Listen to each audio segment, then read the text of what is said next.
Welcome to Reels on the Rocks, the show where your hosts Whiskey and Sweet Tea discuss film from the unpretentious perspective. Once again, we are pitting two classics against each other, Citizen Kane and Vertigo. Which one comes out on top this time?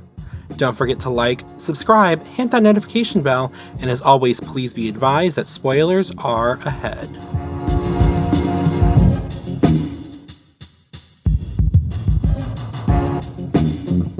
Hello, listeners. Welcome back for another, I guess, epic showdown. What up? I'm sure Whiskey would agree this is a pretty epic showdown. Well, it's pretty, so long-time listeners might recognize this format from years ago. This was originally your idea back during our first year of doing the show. You said, oh, we should do an episode comparing Citizen Kane with the film that actually won Best Picture that year.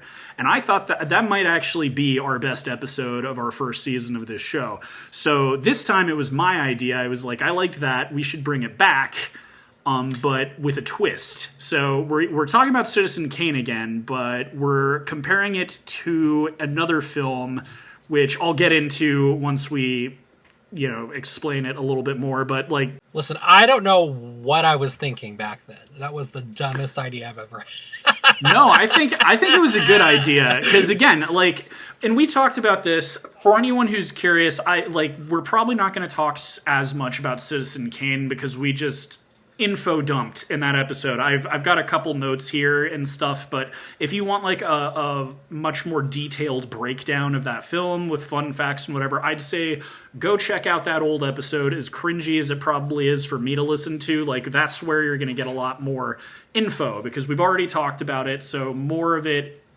is going to be about Vertigo this episode, sort of.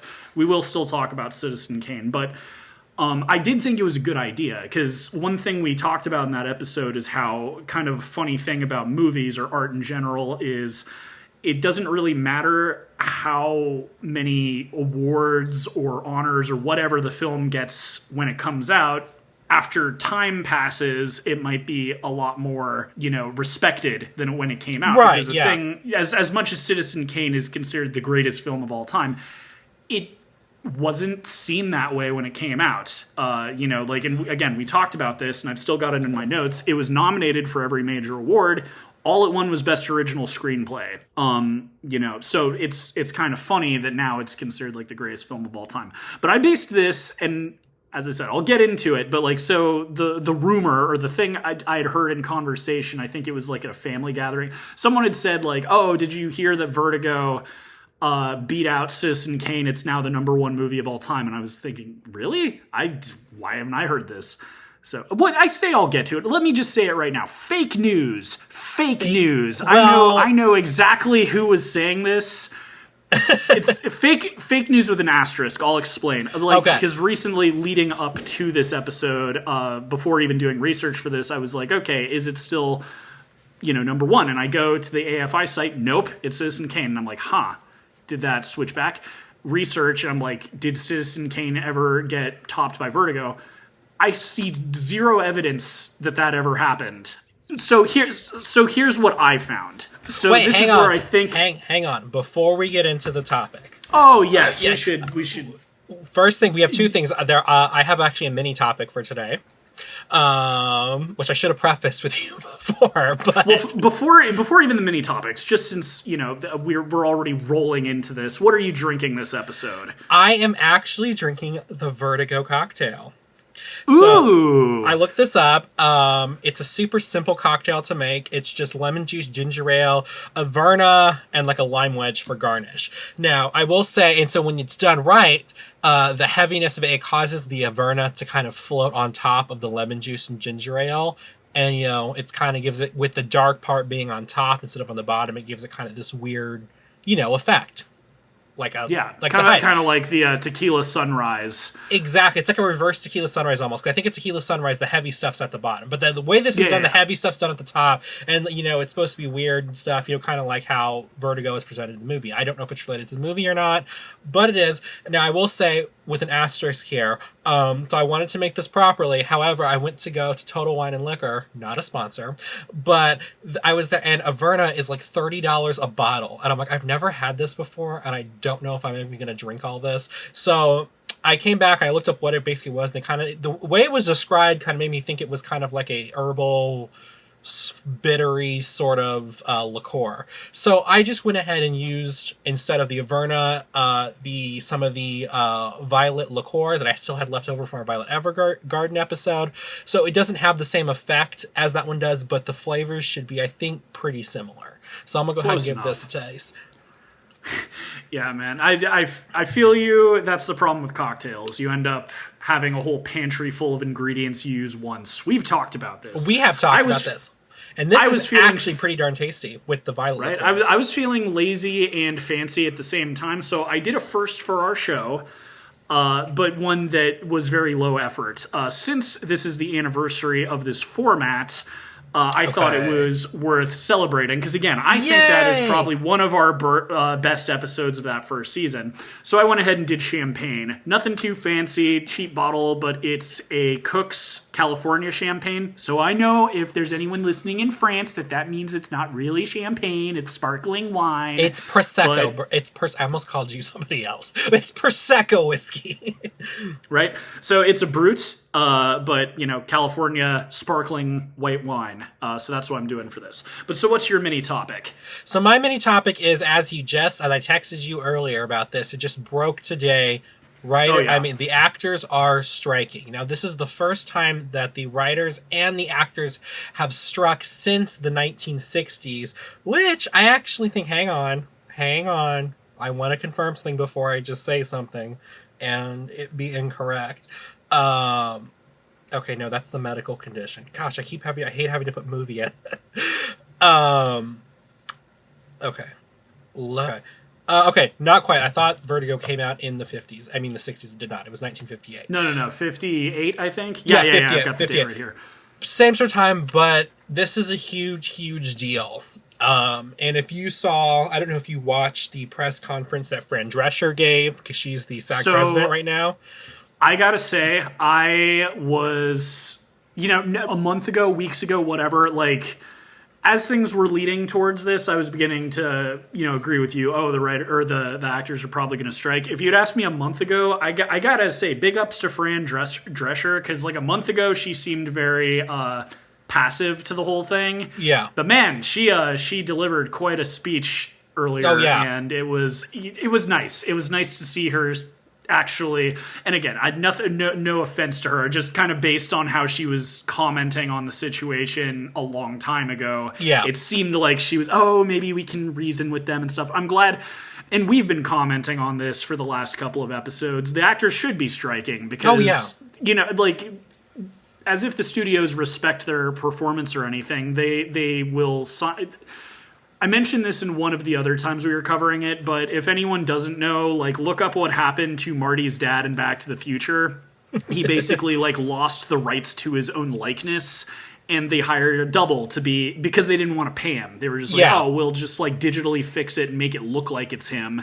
And this was in the 80s. Oh, yeah. So, especially with, like, deep fakes and stuff nowadays, any actor who thinks that their job is safe, even if they're a celebrity, is nuts. Like, they don't care. Like, we can't get Robert Downey Jr. for this stupid ad. Let's get someone and then make him look like Robert Downey Jr. Or even like in The Mandalorian, they've got some dude playing Luke Skywalker and they just make it look like it's Mark Hamill with digital effects. That's what they'll do in the future if they want to undercut. So I'm glad the actors are stepping in. And unfortunately, that is probably going to mean some very rough times ahead for anyone in the film industry. But you said, Fran Drescher killed it today. Very nice. She killed it in her speech. And then I also sent you, between the discussions about Jonah Hill, I sent you an article about that one of the CEOs of one of the studios spoke on it, I think under the condition of anonymity to deadlines. Yeah, you sent it to me, but everyone's been talking about it. It wasn't a CEO. It was like, it's even worse because it was someone who was like representing them. and they did what they call saying the quiet part out loud. Yeah. But the fact that, because that was the thing, that was not like a leaked, that was part of their, like, you know, that was an official statement given. Which is why it looks so bad, you know, talking about, we're going to starve them out, we're going to make it so that they can't afford their apartments and their houses. Well, like, hold that on. wasn't a leaked statement. That was straight up. Like, that was straight up. So according to the article published in Deadline on July 11th, 2023, this is by Dominic Patton, it says... Amazon, Disney, Paramount, Netflix, Apple, Warner Brothers Discovery, and others have become determined to, quote, break the WGA, end quote, as one studio exec blatantly put it. To do so, the studios and the AMPTP believe that by the October, most writers will be running out of money after 5 months of the picket lines and no work.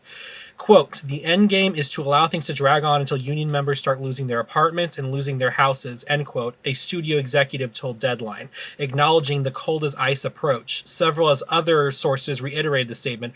Once insider called it a, quote, a cruel but necessary evil, end quote. And, you know, that was really a, like you said, saying the quiet part, but, you know, that's really a true, when we hear online people talk about their mask off moment, that is a very mask off moment. And what's interesting now is a lot of the studios have started putting out statements like saying, okay, but that's not all of us. I don't know who said that, but that wasn't us. And we don't believe that. Because there's like a lot of backpedaling. And I believe, you know, that was Deadline. Because I've seen a bunch of people covering this. What I saw was like maybe I'm thinking of when they were backtracking. I remember seeing a tweet that was like put out saying like, oh, sorry, that's not what we meant or something. I don't know. Maybe it was, I was under the impression it was like an official statement. Maybe not. Maybe it was just a Deadline, but wow, what a, and the funny thing, or what makes it funny, is that this was before the actors decided to strike. Right. That it's like, why would you yeah, exactly. I might have just pushed them to strike. They might have been on the verge of a deal, but they're like, if you're like that with the writers, how are you going to be with us? You know, if we have any issues. Well, and I'm curious, we talked about this in one of our past episodes this year. The directors reached a deal. I'm curious what the deal was. Why are they getting better payouts than everybody else? Well, there's that, and then but it's so funny because, you know, the three, I mean, there's several guilds, but the major guilds are the Directors Guild, the Writers Guild, and the Actors Guild. And that's because those are the three, for the most part, the more creative aspects of it that allow films and stuff to exist. I mean, there's the Producers Guild, but, you know, they control everything. So they're always going to agree to their own terms. So what's interesting is some people on Twitter and now Threads have been talking about this and have said, you know, nobody major, but just, you know, people have been reading, they've been like, you know, the Directors Guild looks like a bunch of rats right now. Like either they got some fabulous deal and didn't fight for their writers or their actors, or two, it was just, you know, I forget what else I was going to say, but basically it just doesn't make them look good either. And then today... It's a bad look. It's a bad look that they basically made decisions. So it's either they got some fabulous deal or something else is going on. And then it was funny today... You probably also heard about this because, as you always say, I'm the last to hear everything. Sometimes you send me stuff like, for instance, today when you literally sent that the minute that it broke about the actors striking. Yes, I was. Sometimes you'll send me things that are like days old and have already been. But it's funny too. Like we haven't really been covering popular or current events because it's been so slow, but it's just so much stuff is coming out now. Like I was gonna propose a mini topic. It's not even really a topic. I was just gonna say, you know, as of recording this, it hasn't happened yet, but you know, I'm a big fan of Oppenheimer Barbie Day or Barbie Oppenheimer Day. Barbenheimer. Barbenheimer. I will see. I'm hoping. You know, spoiler for our finale, but I'm going to try and get to a double feature because I love both killing two birds with one stone and also the fact that this release day has become such a meme that AMC and other theaters are actually doing double features. Yeah. I wish that was a thing more. In fact, I think that would be better for the industry because there's a lot of competition when movies come out on the same day. And, I mean, the joke is that both of these movies are so completely different in tone and in content. So there's something really funny about pairing them together. So I think it would be cool to normalize doing that in the future because sometimes both movies you'll want to see. And it, and that too, like the studios make the money, the theater makes more money. Just charge double for like a two movie thing and do it. I think it's cool. So really hope quickly, everyone out there. Really quick, what I was going to say. First off, to piggyback what you said, yes, and I forget who the main guy in Oppenheimer is. I forget what the actor's name is, but yes, it's he was in 28 Days Later. That's how I know you recognize him. Since we talked about that on the show. It's I hate this. Isn't it start with a C? Cillian Murphy. Thank you, Cillian Murphy. So he said he did a great interview when they brought up Barbenheimer, and he says, I think it's great. He's like, these two movies, different audience, different things. And he's like, and they're basically, people each other. People who may not have seen Barbie are going to go see it now. People who may not have seen Oppenheimer now are going to go see it. He's like, and at the end of the day, cinema wins. You spend the whole day at the cinema. They make a lot of money. And that's like the great thing that we can do with this. He loved it. But it was funny you brought up Oppenheimer because we talked about this, is today the news broke about the strike during the Oppenheimer European screening, and so all the actors had to walk out of the event, the premiere event. So that was interesting. And so Christopher Nolan, he was up there and he was talking about how, it to me, it kind of rang a little hollow because we talked about the Directors Guild and how they settled right away. And he was like, oh yeah, I support my actors and my writers, and they're going to go make their picket lines now and fight for what's right.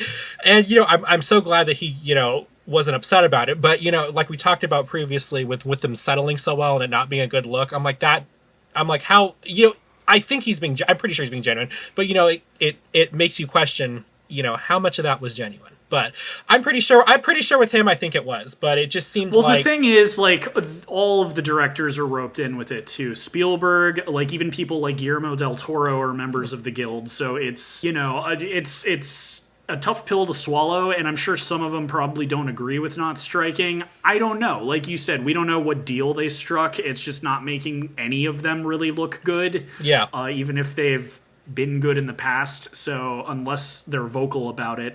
And that's the thing too, like, kind of more gossipy news, but like you shared with me a Photoshop thing of Christopher Nolan buying the ticket to Barbie with his wife.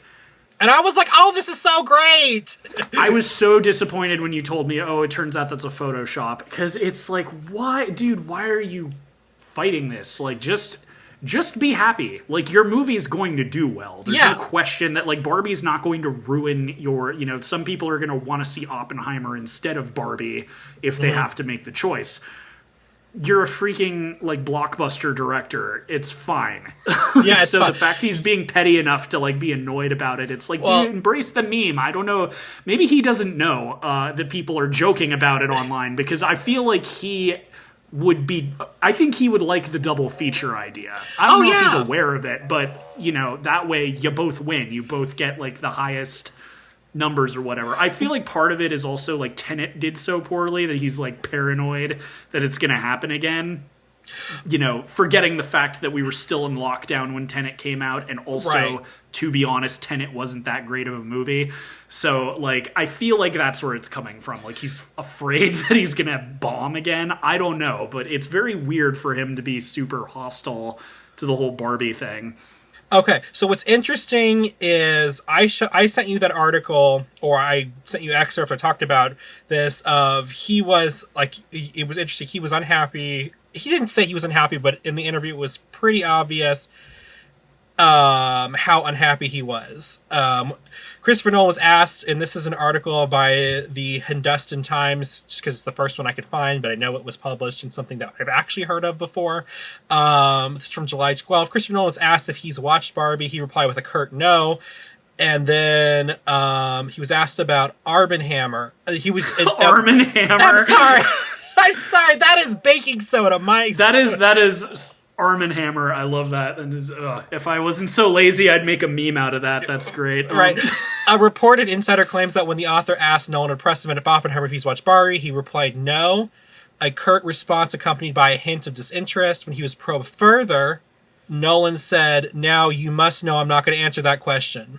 So basically, it just came across like he was just very unhappy with the whole thing, and kind of like he was upset about it. But I think because that came out and probably people talked about it online, didn't look good. Now, as of today, in a article from Variety by Zach Sharf. It says Christopher Nolan says Oppenheimer and Barbie opening together is terrific because a crowded marketplace is a healthy one. So it was kind of like, I don't know what his true feelings on it are, because now it kind of sounds a little bit like backpedaling again.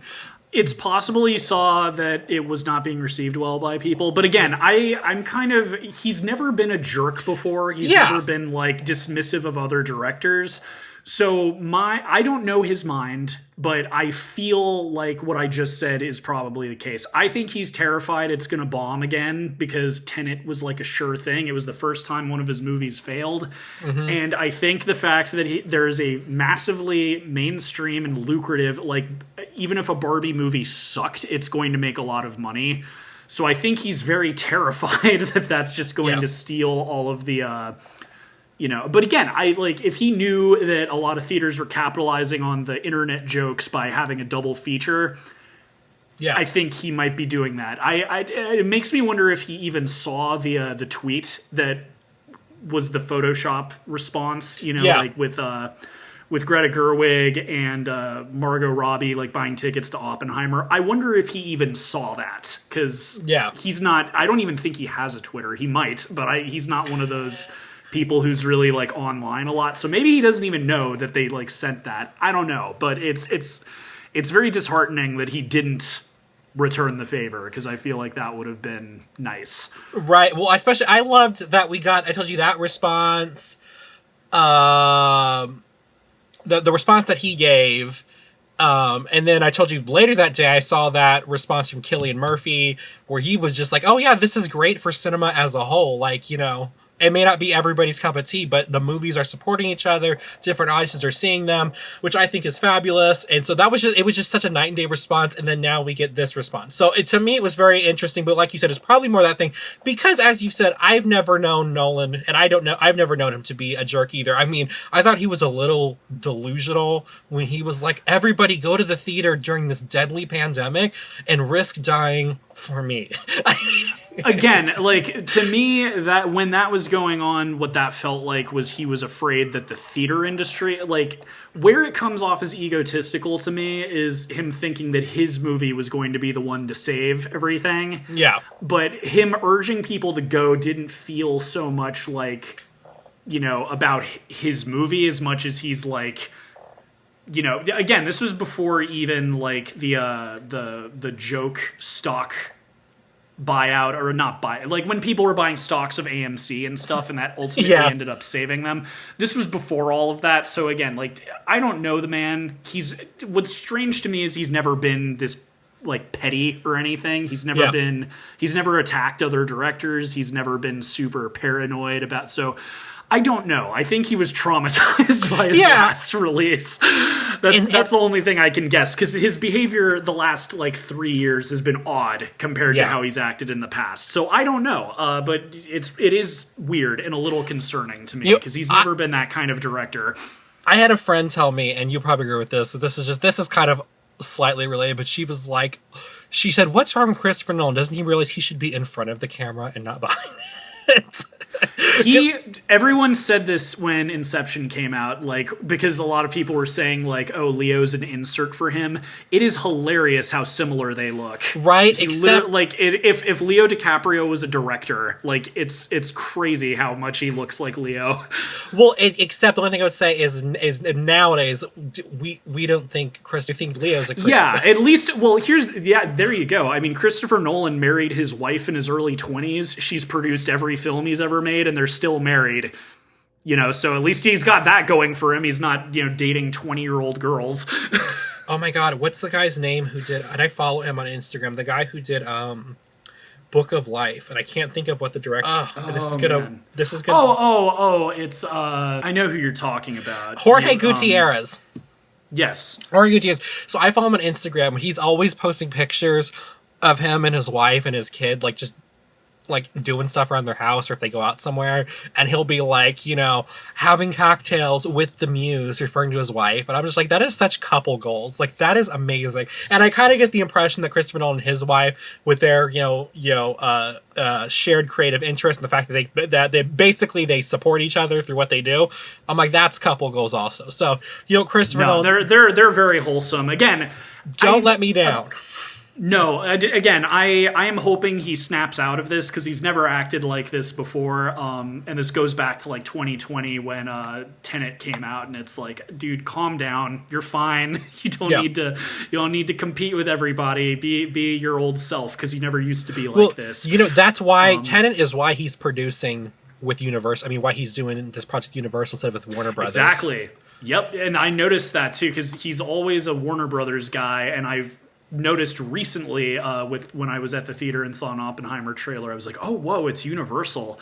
Right, supposedly there's this whole online conspiracy theory that Warner Brothers was upset that he left, and so they purposely put Barbie on the same day as him because they know it's going to do a bunch of business. It's funny you say that. The other day, I almost messaged that to you. I wasn't aware of the conspiracy theories, but it's around the time because I was like, one of the messages you within the last week sent me, I was like, who isn't Barbie a Warner Brothers movie? Yeah. And then I remembered, oh my God, wait a second. Oppenheimer is it's Universal. It's the first time he's worked with anybody but Warner Brothers, which is crazy. I kind of believe that. I think they did it to mess with him, which again, it wouldn't have been Greta Gerwig's fault. It would have been Warner Brothers. But I don't know. That's actually a pretty, especially considering how their CEO acts. Zaslav. I wouldn't put it past Warner Brothers. They're a little mean. So who knows? Maybe not. But I think there's some smoke or some fire to that smoke a little bit. Right, let's follow the smoke to the fire. But there you go. Yeah. Don't be angry at Greta Gerwig, Christopher Nolan. Be angry at Warner Brothers because they're the ones who do that. And I mean, the other thing that kind of lends credence to that theory is that Oppenheimer's release date was released over a year ago. There have been these cool billboards all over town with a timer counting down. I noticed them all the way since maybe September of last year. Yeah. So the release date for Oppenheimer has been set for a long time. The release date for Barbie has only maybe been 6 months old. And that's just with what's been public. Again, we don't know what they had behind the scenes. Exactly. Who knows? But I believe a little bit in that conspiracy theory because it is weird that two competing studios would want the same day for something, especially when they're both big projects. But with, Chris Nolan leaving, and also, as I said, with Barbie's release date not coming out until well after it was established when Oppenheimer was coming out. Yeah. If there was any shenanigans, I wouldn't put it past Warner Brothers. Well, the good news is, though, from what I've seen from and I'm trying to avoid it because I don't want Barbie spoiled for me. But I've been from what I've seen from just or just press screenings after the whatever the blackout is, and they can report on it. So far, Barbie has gotten glowing reviews, and I think a couple places have mentioned they think they could see Ryan Gosling getting an Oscar nomination for his role, or they won an Oscar nomination. I can tell you right now, it's going to go on my predictions. Like obviously the nominations for next year's Oscars haven't come out, but I'm putting it down right now that it is going to be up for best production design. Oh yeah, I think so too. Costume design, yeah, easily. And yeah, same thing. Oppenheimer. I think literally today, reports from like early screenings were coming back, and it's positive too. Yeah, so, it's positive. I think that they're talking about best of his career. This thing. My whole pause with Oppenheimer is, and he's gonna hate to hear this. I just wish that it was released streaming at the same time because I'm not super invested in the story of the guy who invented the atomic bomb, and for it to be 3 hours, I'm like, Like, I've already told you this, when I saw Irishman, if I had not seen it at the theater and faced my fears, I probably would not have made it through that movie. Well, the Irishman was like... Yeah, that just went on. 3 hours is nothing compared to the Irishman. That's like... But I mean, it's not the first time, like the third Batman movie that Chris Nolan did was 3 hours. He's done long movies before. I mean, we talked about privately, but I think one of his best movies was Oh goodness, what was it? It was his other war movie. Oh, Dunkirk. Thank you. And that was an hour and 40 minutes. So at least he knows when to cut back.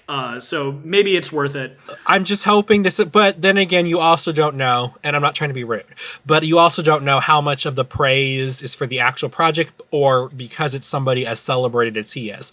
Like, I legitimately think that if The Irishman had been in exactly the way it had been done, but had not been attached to Martin Scorsese's name, it would have gotten lukewarm, mediocre reviews. I literally think his name carried that movie. I think there's some truth to that, but I think there's also, and again, I don't think Barbie is probably going to be bad, but no. I think there's something to be said the same way where it's kind of like how there's all these YouTubers like building Barbie houses. Yeah. You know, it's like I'm sure Barbie is a good movie just based on Greta Gerwig's past work, but the same could be said about that. It's like it would just be a sycophantic like Barbie fan who's like, oh, it's the best movie ever made. Right. You know? And I think they're both going to be good in their respective things. This is why, like I said, happy Oppenheimer Barbie Day, everybody. Obviously, I'm pretty sure the show will be out after the fact, but please go and get double features, because like I said, more than anything, I'd kind of like to normalize that, partly for the funniness of it all, and also, again, like I feel like it might make things calm down with like competing release dates, because if you have the option of seeing two big movies that come out on the same day as a double feature, right, I would do that as long as, you know, unless like one of the movies is something I just have absolutely no interest in seeing. I think it would be cool to normalize that kind of thing. You know what's funny is, and this is really quick before we move on, but I went and visited my aunt over a decade ago up in Indiana, in rural Indiana, and they still have drive-in movie theaters there because it's like the only movie theater in the city. And it's still running, it's still in operation, and I saw it, this is how long ago it was. I saw Despicable Me and I think whatever the Toy Story 3 as a double feature, and that's how this thing does it. They just run double features. And so today, and this is why I messaged you about the Boogeyman, is right now they're showing the Dial of Destiny, Indiana Jones, and then as a double feature with the Boogeyman. And I don't think those movies fare together. But the poster was intriguing. Yeah. That's one where I'd probably peek at Rotten Tomatoes for the Boogeyman. I haven't seen it. You asked if I had seen it. I haven't. Well, and for me, if you look it might be good. Like Stephen King wrote it, so it might be, or it's based on his book or something. But like, it might be good. It's one of those, like, I'm seeing some horror movies to review at the end of the year, but it's more of a time thing. Like, I'm kind of picking which movies. Like, for instance, you asked if I was going to see The Dial of Destiny. If it's out on Disney Plus before the end of the year, I probably will. But as far as like taking a day out to go to the theater, not really interested. Like, Crystal Skull kind of killed any enthusiasm for that franchise. And frankly, like, back when they announced that Disney was doing Indiana Jones, I thought it would be smart for them to kind of reboot and do, like, you know, get at the time, I thought Chris Pratt. Now I don't know if I feel that the same way. But, like, get a young actor to be like, ooh, Indiana Jones, you know, set before the original movies or something, which, again, they've done. They had a TV show called The Young Adventures of Indiana Jones, but, like, Harrison Ford's like 80. Which is why he wanted to put this character to bed. Yes, and also, again, from what I've seen, because I watched some reviews and stuff, from what I've seen, that plays into the story, which I think is smart. Yeah. Kind of like making it like, ooh, he's an old fart, like he shouldn't be doing this. At least if you're calling attention to it, maybe it's... So I will tell you, my mom has seen it 3 times in the theaters within the first 5 days.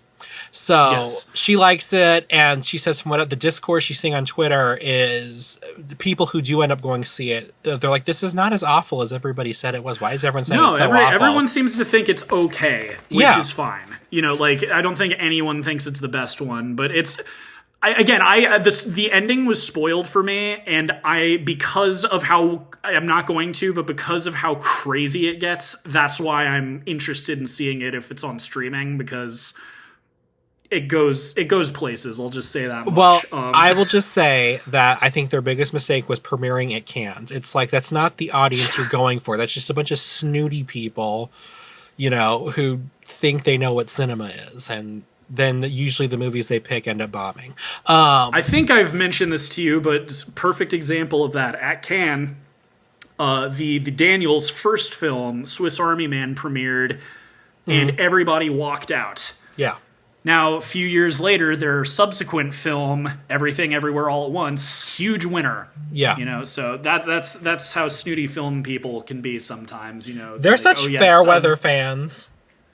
Well, it's just funny because I get why that one was not taken seriously. It wasn't as good of a movie, but it just goes to show where, like, you're not really seeing the potential of what they're doing. Yeah. Like, you give them a better script and the same type of, like, sense of humor. Go totally new places. But anyway, I think we've rambled enough about current events. So TLDR, we support the writers and the actors. Go them. Hopefully they get what they're fighting for and they break the studios. That's hopefully what we the Directors think. Guild changes its mind. Or they change their mind because... and then go see Barbenheimer. So yes.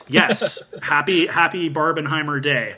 All right, so I don't know how much how much like research did you do on both movies? So I did a little bit of research on just I focused nothing on Citizen Kane. I just basically rewatched it because we talked about that ad nauseum. I researched both. Let me just run through so as I said, if you haven't, I highly recommend going back to our old episode, Citizen Kane and How Green Was My Valley. I think it's a good old episode. It's a little cringy. We haven't gotten our sea legs, so to speak. And we didn't have our bomb theme yet. So it is a very amateurish compared to how we are nowadays, but I think the discussion was very good. Yes. That being said, so quickly, Citizen Kane, in case you live under a rock, came out on September 5th, 1941. It was a box office flop. Budget was $839,727. Only grossed $1.6 million worldwide. Director's Orson Welles. He also played Charles Foster Kane in the movie. It was nominated for basically every Academy Award, but only took home Best Original Screenplay for Orson Welles, Herman J. Mankiewicz, and John Houseman, uncredited. And side note, the Netflix film Mank is about the writing of the movie. Really good. Came out before we did our finale reviewing all the movies, but I'd give it like a 3 out of 4. Good movie. And fun fact, I don't know if I said this in that episode because it's years old, but Xanadu, the fictional, Hearst Castle analog, that's actually Busch Gardens, Pasadena. It's demolished now. Yeah, so Busch Gardens, Pasadena, any theme park fans might know this, but so back in years ago, I mean, this movie came out in the 40s, so there used to be a Busch Gardens in Pasadena, and it kind of started out as a zoo, then it sort of was a prototype for their theme park, which they have now in Florida. But that is what Xanadu, that is Busch Gardens, Pasadena before it was demolished. And double fun fact about it being demolished, of course, Anheuser-Busch was not responsible about all the zoo animals that had to be rehomed after they closed down. Oh my God. To this day, if you go to Pasadena, they have a tropical bird problem. There's all sorts of wild parrots and stuff that are just breeding free around there. Lots of people complain about the noise because they're squawkers. It's a whole thing. Yeah, because they just we have all these parrots and what? Just let them go. So if you go to Pasadena, there's all sorts of random tropical birds just living in Pasadena. And if you ever wonder why, if you ever moved to Pasadena, that's why. It's because Anheuser-Busch was irresponsible and I think it was the 70s or something when they closed down. But anyway, so that was a fun fact I don't think I picked up on the last episode, and I didn't bother to listen to our old episode. So, Vertigo, over a decade later, Vertigo came out on June 16th, 1958. Stars James Stewart as John Scotty Ferguson and Kim Novak as Madeline/Judy. Budget of $2,479,000 and a gross of $7.7 million worldwide. Director Alfred Hitchcock. The writers, Alec Koppel, Samuel A. Taylor, and Pierre Boileau, as who wrote the novel D'Entrée les Morts. I don't speak French. I'm sure you can tell. Okay. I know what it means in English. I looked this up. Go on. I'll tell you what it means in a second. Unlike Citizen Kane, and again, kind of going back to not being honored as much in its time, it did not win any Oscars. Although, as a bit of a callback. Oh, wait. Oh, no, it was nominated for Best Art Direction and Sound, though. But as a callback to our last episode on Hellraiser, Vertigo did win some DVD awards. Yay! I thought that was funny. For the DVD collection and the lone DVD, it won a Saturn Award, and I didn't write down the other one, but I just thought that was funny. Again, you guys should check out our last episode on Hellraiser if you didn't, but I thought it was funny. I discovered that there were awards for DVDs and DVD collections. I thought that was funny, and apparently Vertigo's won some. So, at the beginning of this, I said there was some misinformation about it beating out AFI. And it sounded like you had some info on it, too. This is what I found. Okay. So, the National Film... so the British Film Institute, which is basically like AFI in Britain, they have a magazine called Sight and Sound. And in 2012, it beat out Citizen Kane for... Like, it was the greatest film of all time based on the British Film Institute. And then recently, that was beaten out as of last year by a film, and I'm going to blow this. It's by a Dutch filmmaker, but it's a French film, or at least it's in French, I believe. But Jean Dielman, 23 Quai du Commerce, 1080 Bruxelles? I don't know. And I've actually heard of the movie. It's kind of a slice of life about a woman basically living her life, taking care of her kids. She does like sex work and stuff. So I guess the British Film Institute thinks that's better than than Vertigo. But they still think Vertigo is better than Citizen Kane. Yes, but my point is, like, the person who was talking or saying, like, oh, did you hear that Vertigo beat out Citizen Kane? It's like in one publication in a foreign country. Like, it was being talked about as if it was the AFI, and even if it was AFI, just like I said, that's just one, one institution's opinion. Everybody is like, even these, like Variety or whatever could come up with their greatest films of all time, and Citizen Kane might not be number one for them. So that's why I was dramatically calling it fake news, because no, AFI, as far as I could find in my research, it was never overtaken by Vertigo. Mm-hmm. Again, maybe if you found something, maybe I'm wrong, but I could not find any evidence to say that it was ever, toppled. As of now, and as of for years, it's the 9th greatest film based on AFI. Yeah. So, just so I clear the air, I know the person who gave me this misinformation listens to the show on occasion. So, just so they know, fake news. So this is the caveat though about the AFI using the AFI. The AFI limits itself to American films and films that have a substantial production from the U.S. or American filmmakers or something. So the British Film Institute is a much broader scope of film as a whole. I did just read through their current list.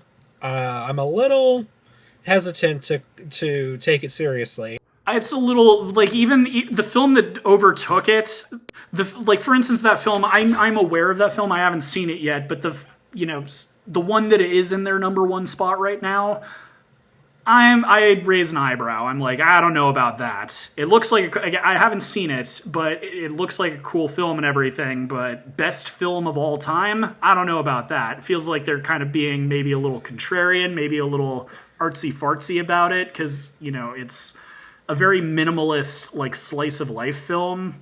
And I will say this also, that Vertigo only topped the critics poll. The director's poll for 2012. They have Vertigo listed at number 7 and Citizen Kane listed at number 2. At 2, it was tied for 2001: A Space Odyssey. So that's an interesting distinction to make.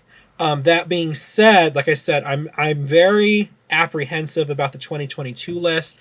It includes many forgettable movies like Portrait of a Lady on Fire. And although I wanted to see that, I never got a chance. I will say it does include some fun ones, like My Neighbor Totoro's on there, but it also includes Get Out, and I don't even think Get Out is even Jordan Peele's best movie, but here we are. So I will say the BFI. I think the BFI list is just too broad to really have an opinion on anything. Does that make sense? I'm not. Oh, No, that sounds really bad. It's so broad that it's kind of like.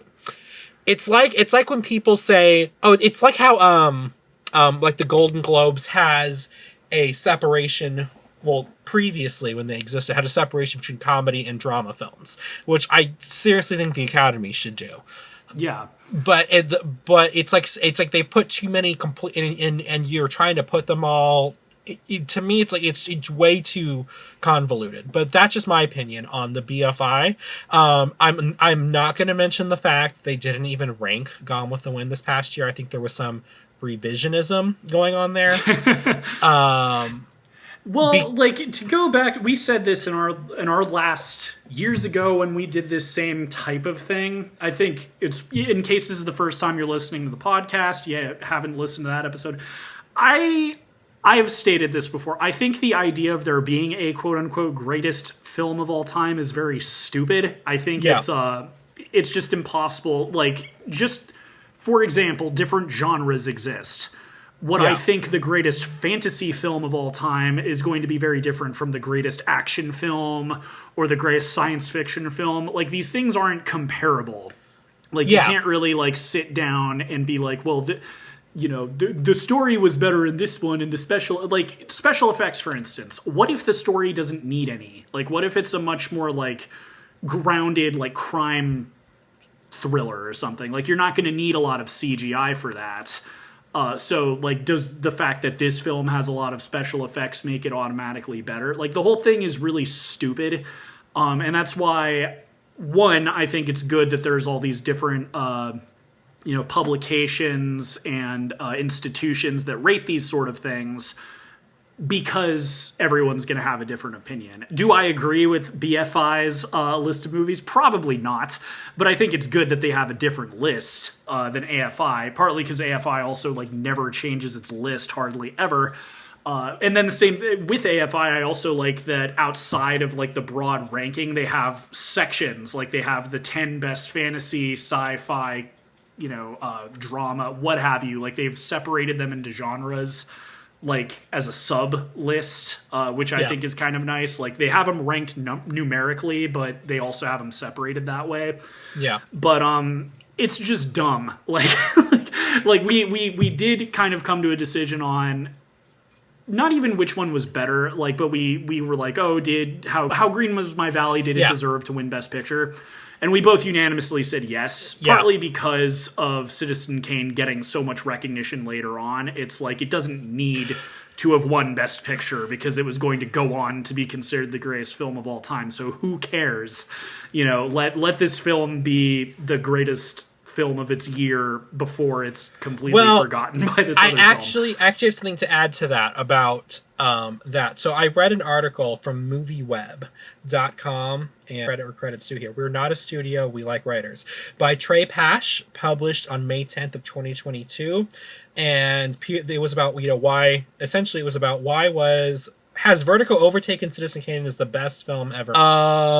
So they talked about how the AFI list only started in 1998, and they talked about how what made it so great, and they talk about how it pioneered the dolly zoom shot, which is the one that makes you're supposed to feel dizzy when he's looking down, that whole thing. Yes, I've got notes on that. I've actually, like, I'm gonna let you finish. Okay. But I actually did for the later part of this show, like for the third act of this show. I've got a fun little game for us to play in the spirit of deciding, quote unquote, which is better.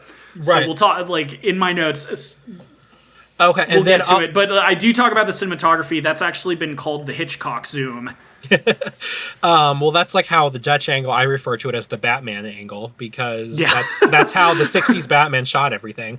Yep. Okay, and so then another article from The Take by Andy Wolverton called Why Did Vertigo Beat Out Citizen Kane as the Greatest Film in the 2012 Sight and Sound poll. They make a point to point out that the American Institute's list, which was launched in 1998, is still young, whereas the Sight and Sound list started in 1952 when Citizen Kane, I think they said, was only like 13 or something. If this thing would stop reloading, that would be super helpful. And then they said that on its first list that came out, where did it say this? Let's see. They talk about that. They talk about the many different lists. There's also the Internet Movie Database Top 250, which is really just a popularity contest, but certainly worth exploring, with its results based entirely on user ratings. Now, I will argue with them that since directors and critics vote on which is the best film, it's not done scientifically, because it can't be done scientifically. All these lists are just popularity contests. Well, it's subjective. Again, it goes so back subjective. to my whole point about this being stupid, is it's all based on your opinion. Like, my greatest film of all time is not going to be the same as everybody else's, because it's very deeply personal. Well, and speaking of that, when I was doing my research... Yeah, go ahead. Just a funny thing, while you were talking, it reminded me, while I was doing my research, I was on IMDb, and on IMDb, Citizen Kane, based on the user ratings, was at like 97 or something for films of all time. So again, it's like, it depends on where you go. Like, I'm sure that would offend some of the people who are, Citizen Kane's the greatest of all. According to IMDb, it's the 97th best film of all time. You know? Well, it's well, at like, least again, that's... Well, like what I was going to say, so we'll talk about these. The fact that they rank them based on how many times, I guess, on whatever ballot or whatever junk they send out, how many times it's mentioned, that it's a popularity contest. Yes. It says here, though, the Sight and Sound list, however, has become the litmus test of greatest in the minds of many critics, filmmakers, and audiences. And when our favorite person, Roger Ebert, called the list the most respected of the countless polls of great movies and the only one most serious movie people take seriously. Okay. Dude, sit down, relax, take several seats. I'm sorry, this kind of stuff, and I have no idea why, but this sort of stuff gets me heated when people talk about stuff like this, and then they're trying to gatekeep. Now we're gatekeeping what list should be taken. It's just stop. It's like when people get all because I love the Criterion Collection. I think it's a lovely collection of films, to be, because that's what it is. It's they're trying to preserve all of these movies. Yeah. But people get so off the walls with it's the great, as if it's some kind of gold standard, if your film has been in the, and hilariously both of these films we're talking about are in the Criterion Collection, but it's just, you and I could found our own preservation society and pick our own movies that we want to preserve and keep, and then have our own Blu-rays in collections and whatever, and then who knows, maybe someone would consider us the true sommeliers of cinema. But that's what it is. It's just an institution trying to keep these movies safe. And they decide which movies they are going to bring into the collection every year. And sometimes they have the wackiest picks possible. One of my favorites being Freddy Got Fingered. I know. Anytime someone wants to get high and on their high horse about the Criterion Collection, I'll just run off a list of stupid movies that are in the collection. Like Armageddon. Yeah, again, it's stupid, and it does not make me like the Criterion Collection any less. Because again, I think it's a very valuable thing. A bunch of these movies are safe because they're going to be preserved, and they're going to, whatever comes after Blu-ray or 4K or 8K, they're going to keep re-releasing these movies. So if they're in the Criterion Collection, you shouldn't feel like it's a better movie than other movies. You should just be relieved that those movies are safe. Unless it's the case of The Irishman, in which case I would have been happy if that just, got burned up in a fire. Right. I'm sorry, that is 4 hours of my life. I don't feel the same way. I don't feel the same way, but you know what I mean. It's exactly. It's just a way to preserve. That's the way people films should feel about the Criterion Collection. Is just good. This movie that I like will always be available as long as this company, institution, whatever you want to call it, exists. As long as the Criterion Collection is around, one of my favorite films, for instance, The Night of the Hunter, I will always be able to get a copy of it because it is in the Criterion Collection. Right. And they even have a streaming service, so there you go. Like, actually, did they shut down? I think they might have shut down the streaming service. I hope they didn't. A lot of people liked it. The only thing I didn't like about it was like the Netflix model where they would take films down and then put other films up. Well, I didn't really see why they would do that when they have... they are adding films every year, but it is kind of like a set number of, they don't add that many a year. So I'm like, how can't you just have the whole collection available? So my friend Whiskey, this is why it's not available. And this goes into the Writers Guild and the Actors Guild, is the studios have to pay money regularly to whatever amount it is to people, whether it be the other studios it's licensed from or something, just for it to be available to stream. That's even why Disney's going through and clearing out a bunch of their stuff, even though they own it all, because they have to pay money to directors, writers, actors, just for it to sit on the streaming service. Even if no one watches it, they have to pay money. That's why it comes down. That's just lame. Okay, but a couple things here. I think you would agree with this person, this Andy Wolverton, on this paragraph here. They're talking about this. The vast number of best of lists is surpassed only by the multitude of ways in which viewers define greatness. Just how do we define greatness in film? Is film great because enough critics over a certain amount of time anoint it as great? Or is it a more personal matter based on how we react emotionally to certain films? Is it a combination of both? Certainly the passage of time plays a big role in determining lasting greatness, as evidenced by other films that appear regularly on the Sight and Sound list, such as The Rules of the Game, 1939, Battleship Potemkin, 1925, 8½, 1963, and The Searchers, 1956. Examine a few, quote, greatest movies, end quote, lists, and you'll probably come to the conclusion that such lists are just a little absurd. It's apples and oranges, yet we still love our lists. Anytime there's a new champion, we stand up and take notice, wondering what happened. I feel like you could agree with the sentiment that he's putting down there. He is basically more eloquently parroting exactly what I just was ranting about a few minutes ago. Right. That is exactly what I mean. It's also just dumb, for lack of a more flowery language. It doesn't matter. And that's the thing too. You can't predict what films are going to be great, and both of these movies are a great example because both of these movies are considered the greatest of all time, and neither of them were considered all that great when they were popular. Like Vertigo did fine at the box office. Hitchcock was well known at the time and stuff, but it wasn't like, it didn't win any Oscars. That's the funny thing. Citizen Kane won 1 Oscar and Vertigo won 0. And that's like another kind of dick measuring tool that that cinema fans use to this movie won an Oscar. Like, neither of these were big winners when they came out, but now they're hailed as visionary works of cinema. And I feel, and we even talked about this back in our review of Mad Max Fury Road. It didn't win. I think it won production design and stuff, but that was up for Best Picture. And Spotlight won that year, but which film has had more impact on pop culture? Yeah. People still talk about Mad Max Fury Road. Oh, yeah. It's a lot of people's, I think it's unquestionably most people's favorite Mad Max film. Yeah. So it's 100 years from now, that one might be more respected than Spotlight. Because it's you can't predict that stuff. Citizen Kane's a perfect example. It bombed. It did not make its money back. It was considered a failure. The only recognition it got was from the Academy Awards that year. And then, years later, now it's the greatest film of all time. So during my research, I came across this, and I'm calling BS on this.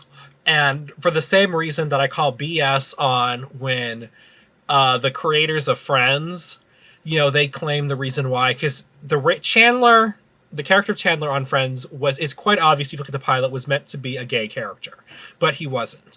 And I guarantee you, and I'm 90% sure this is because the network was no, we don't want a gay character. This is the same network that was they sent out an audience poll if they thought Monica was too slutty for sleeping with someone on the first date. They said no, but they have now retroactively said, well, he wasn't gay because we couldn't find a gay actor. And I'm that is the biggest lie of all time. That's not, no, I don't agree with that at all. I don't think it's true. But here we go. Here's this one, kind of the same vein. A young Martin Scorsese viewed the film with his friends during the original run in New York City and later recalled that even though the film was not well received at the time, we responded to the film very strongly. We didn't know why, but we really went with the picture. And I'm like, dude, sit down. You saw it, He's forgot talking about Vertigo? Yeah. And I'm like, dude, you saw Okay. it, forgot about it, and then it got a big deal, and then now it's like, oh, you may have remembered it because it was Alfred Hitchcock, but I don't think he was really that taken with it. That's just my take. I have an issue with, you know, it's kind of like how it's kind of like when people, I wonder, well, why are you saying this now? You know? And it's like he doesn't, you know, when one looks, so I don't, I'm taking that statement with a grain of salt. I mean, I will, full disclosure, I already don't like the guy, but I'm taking it with a grain of salt, and I like Friends, and I take the creator's response with a grain of salt.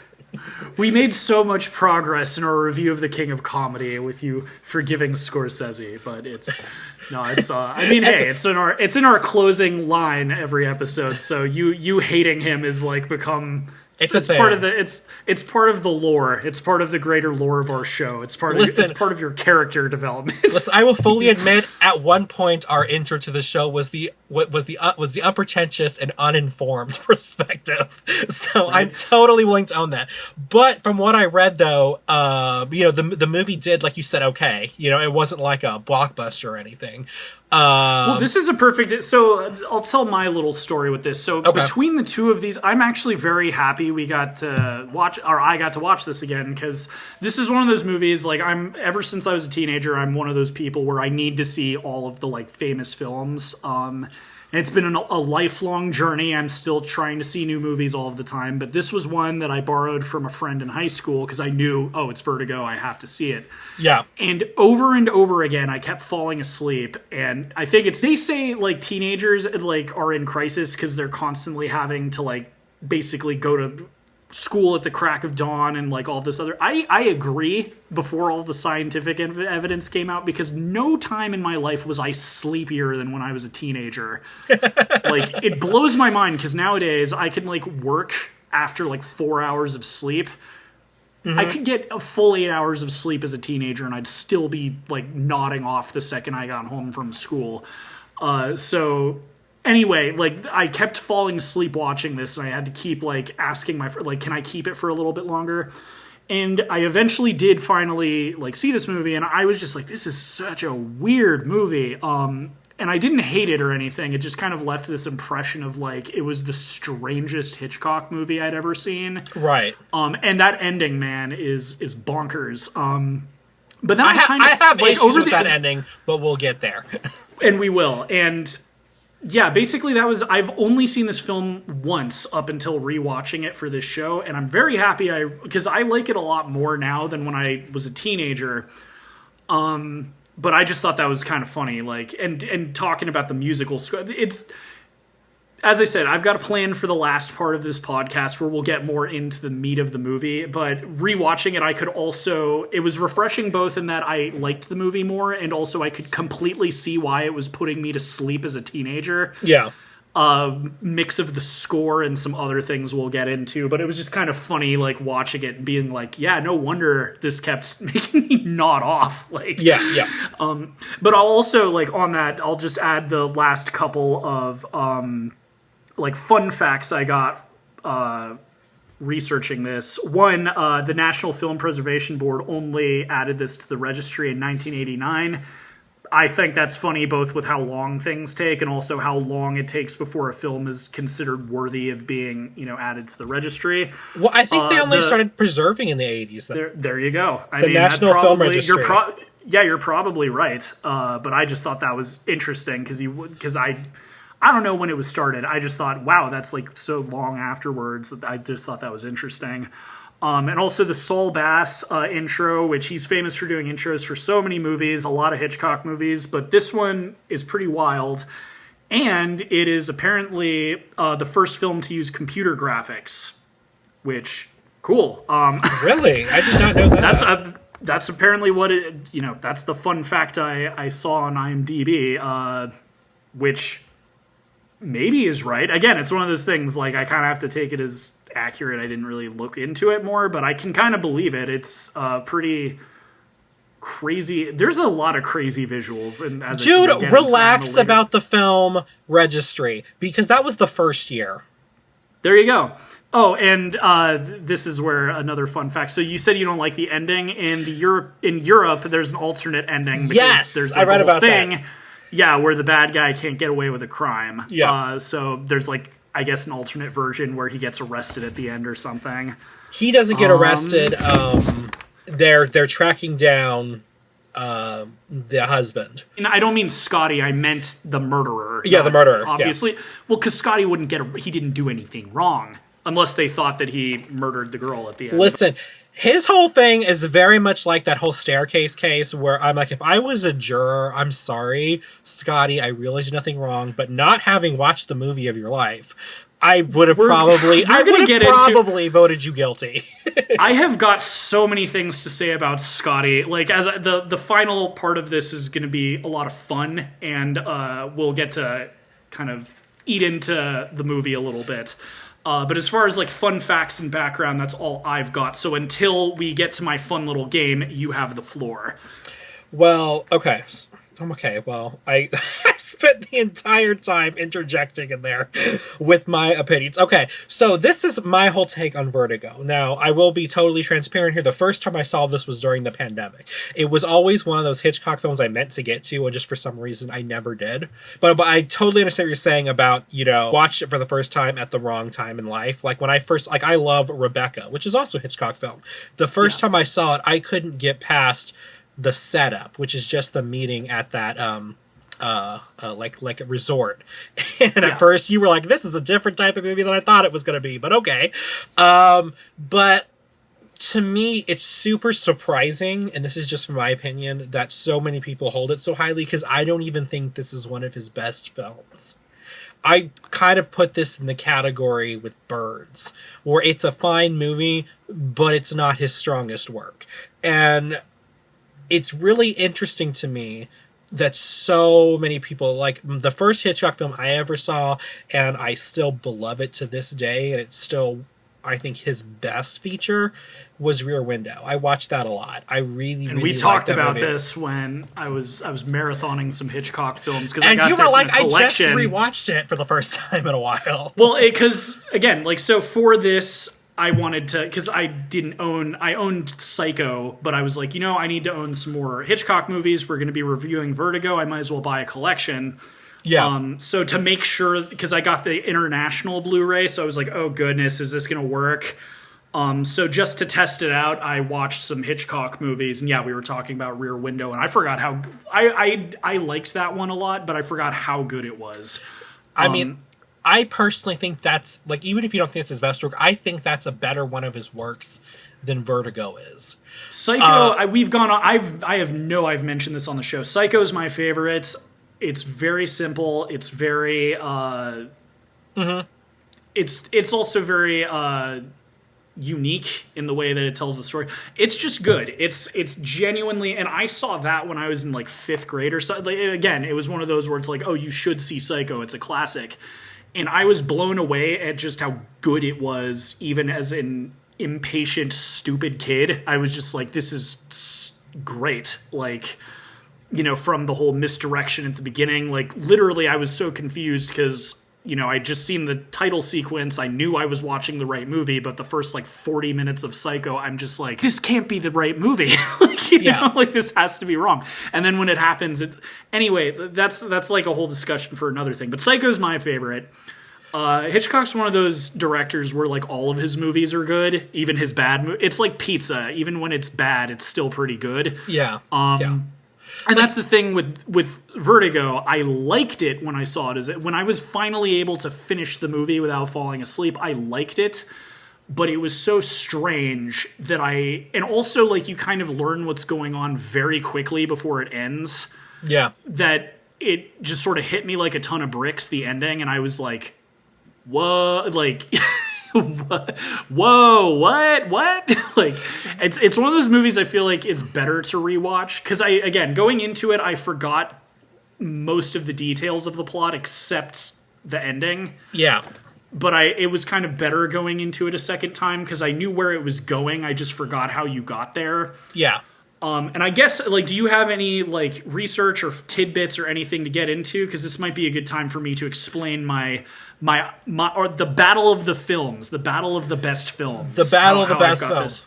So, so I looked up and I was reading about it, and I had already had my own opinion on the film, like how I thought it was and everything, and it was really interesting to me that I found myself agreeing with a lot of what the critics were saying at the time it came out, because it wasn't well received at first. It's one of these that's perceived kind of a storied, to quote our other film, Xanadu-like status later in life. Like Variety had said the film showed Hitchcock's mastery, but felt the film was too long and slow for what is basically only a psychological murder mystery. That's kind of where I am at. Similarly, Philip K. Scheuer of the LA Times admired the scenery, but found the plot took too long to unfold and felt down it bogs down in a maze of detail. I can see too, because the first time I saw it, I was kind of, like you said, I was confused as to what was going on. And a lot of these other ones. And one of the weird things that I find interesting about these films is when I was reading some of these articles talking about it, like The Hollywood Reporter happily republished their review of Vertigo like a couple years ago, because it was a glowing review, but their original review back in the day, except, they misremember the plot of the movie. I'm like, come on, people. They say in their review, after a fall from a building. And I'm like, Scotty doesn't fall from the building. His partner does. Like, how did you screw that up so bad? But I'm being so vicious here. I'm so sorry. I'm very passionate about this. Well, so, like, do you have, like, are we just going to read reviews? As I said, I've got a bit of a game. Okay, wait. The way I see, yes, continue. Okay, so basically, let me know when you're finished, and I'll explain myself. I'm just kind of just giving my kind of take of it. I gotcha. So it's not a bad movie by any stretch of the imagination. It's much better than Birds is, because we talked about how Birds, there is like literally no character development. But with this one, like I said, I think I agree with them. It's very long for what it is. I think it's about 18 minutes longer, the Rear Window, and it feels like it's about an hour longer. And then there's just the fact, I'll let you get into it, but basically my thing is, like, I kind of don't even think it really lives up to the hype of Race, because I don't even think it's his best, that it's his best, film. But let's go ahead and get into your game, because, like I said, we've kind of touched on most of what I was going to say throughout various interjections, but let's go ahead and get into... My quick review of Vertigo would basically be, like, I appreciate it more now, because I've said this in the past on our show, but I kind of appreciate weirder movies. So in that respect, I like it. Visually, I think it's amazing, but we'll get into that. So unlike last time, we basically were like, they were both good movies. It deserves Best Picture, and Citizen Kane got things better. No, we need to be real asshole critics, like the two idiots that we constantly parody. So I've come up with a game to discern which of these films is better based on our own stupid opinions that everyone will disagree with. Yay! So what I did was I made like a little chart based on some subjective things that we either, that we prefer from one of the films. So Citizen Kane versus Vertigo. We're going to go through each one of these criteria, and you and I are going to pick which ones we like better. We're going to tally up the points at the end, and then based on the points, we're going to decide for once and for all which one of these films is better. So the categories are going to be atmosphere, cinematography, music, story, cast, production and costumes, editing, and just for shits and giggles, director cameo. Partly as a joke, because... I mean, come on, can you really consider Citizen Kane a director cameo? Like... Director cameo I literally thought of today because I thought that would be funny. Because if you guys don't know the joke, it's that Orson Welles' cameo is that he's the lead actor. So anywho, we will go through each one of these and we will decide together, one at a time, who thinks which one did better. So, Citizen Kane versus Vertigo, atmosphere. What do you think, T? Which one has the better atmosphere and why? Okay, I'm going to give atmosphere, though, to Vertigo. Just because I with it being a Hitchcock movie with lots of with even though I don't think he pulls it off well, the amount of trying to put suspense in and everything, it can be appreciated. Whereas I feel like with Citizen Kane, it's much more like we're watching a series of events unfold. Like we're not trying to feel something. Does that make sense? Yes. Okay. No, and I feel that. So for this one, and this will be good for you, you are allowed to give ties. So for this one, I was thinking of it ever since I created this list a few days ago. I am going to give both of them a point for atmosphere, because I feel like they're both very, like, the atmosphere is strong. For Citizen Kane, it's very like, how do I even, it's, this man's life is very sad and depressing, but like there's just this weird kind of forebodingness to it ever since you go into his mansion from the outside with the no trespassing. There's just this weird kind of almost like spooky nature to it, and it continues like every time like he's going to the that one rich guy's like what is it, like he was like keeping journals of things, and he goes there and it's very like moody. They are only giving him an hour of time to write. There's he visits Kane's girlfriend and she's an alcoholic, and I don't know, there was something kind of like oddly like sinister and depressing, and I don't know, there's something about that. On the other hand, Vertigo also has a very thick atmosphere, but it's much more dreamlike. Like it's a very surreal movie, and I think that's amplified by the score.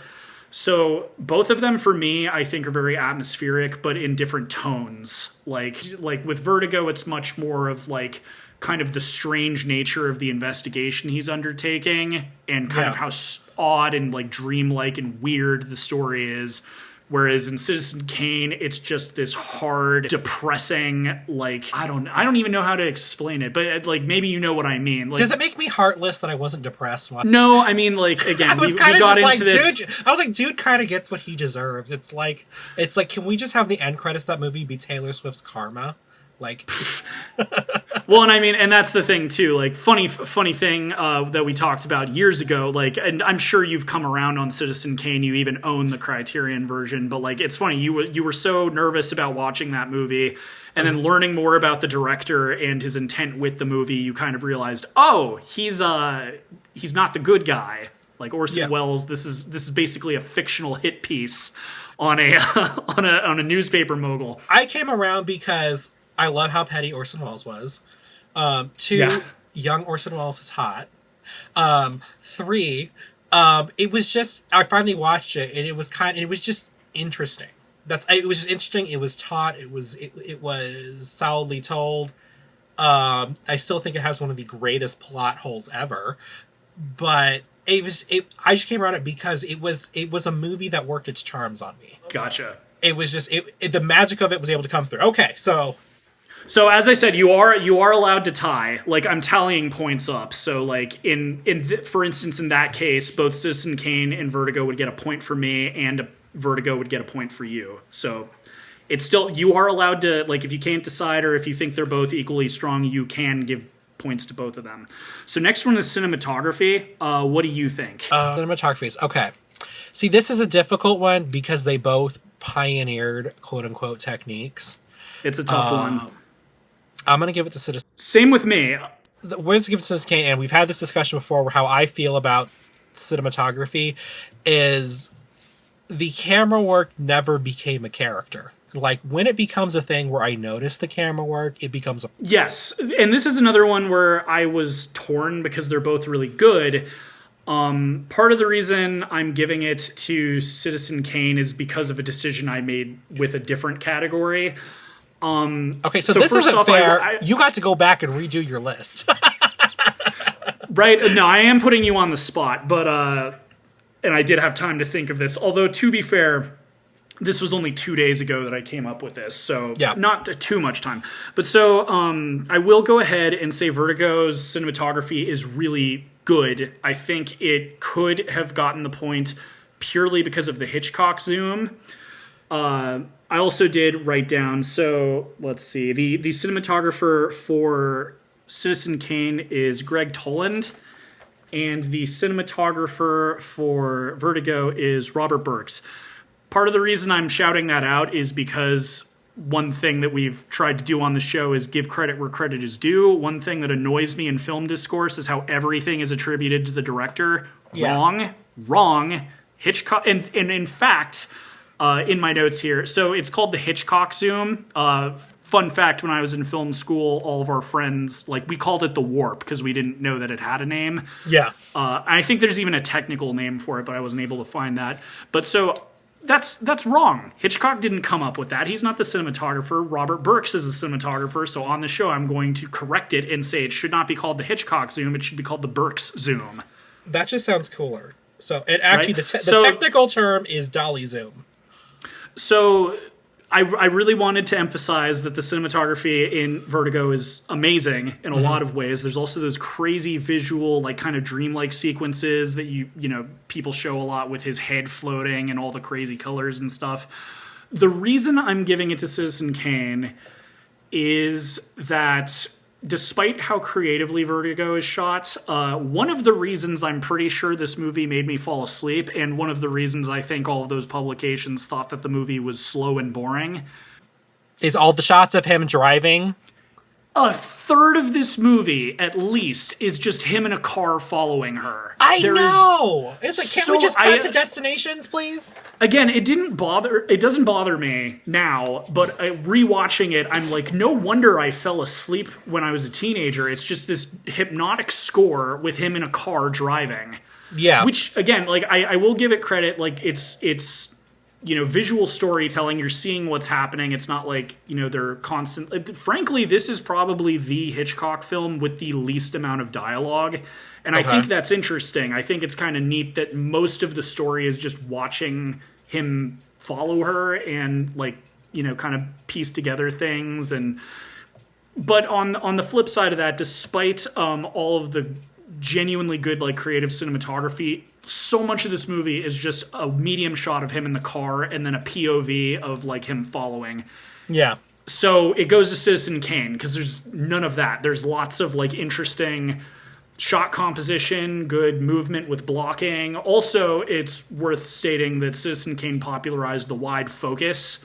Like, that was just something he did with all of his movies, but Citizen Kane, that's one of the things it's credited with, is, like, you know, having the, I guess it's a wide angle lens, maybe not a wide angle lens, but basically wide focus. So, you know, not a lot of depth of field. Everything in the shot is focused. That was kind of a big thing. And again, it's Greg Toland again, not Orson Welles, but his cinematographer, who I actually think he worked with after Citizen Kane. I think he's one of those directors who worked with the same people every movie because he was so comfortable with them after Citizen Kane that, and I might be wrong about that, but I'm pretty sure he just kind of worked with the same people. One of the things about the cinematography I liked in it, and there's a specific scene I have in mind, is that they really do kind of use the cinematography to not only play at power dynamics between Orson Welles' character and other characters, but also between him and his relationships that he had with his people in his life. Like, there's one I always think of is, and you know what I'm talking about, the dining room scene, where it's like, I believe it's him and his wife, and they're like, if I remember correctly, hang on, it's been like 4 days since I saw this. And they're like on opposite ends of this really long table. and it's all in one shot. Well, it's like over the course of their failing marriage, and it's interesting because it cuts without an establishing shot into them talking, and the way that the camera is, how close it is to them, it makes it look like they're very close to each other.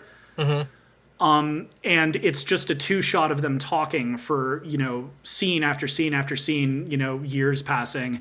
And after it gets to the point where they're just not talking to each other anymore, then it pulls out and you see that the table is, like, super long. Yeah. So it, like, visually shows you that they've grown apart. Yeah. You know, without, like, you know, you kind of get it already from them arguing over the years and eventually getting to the point where they're not even talking anymore. But again, good visual storytelling.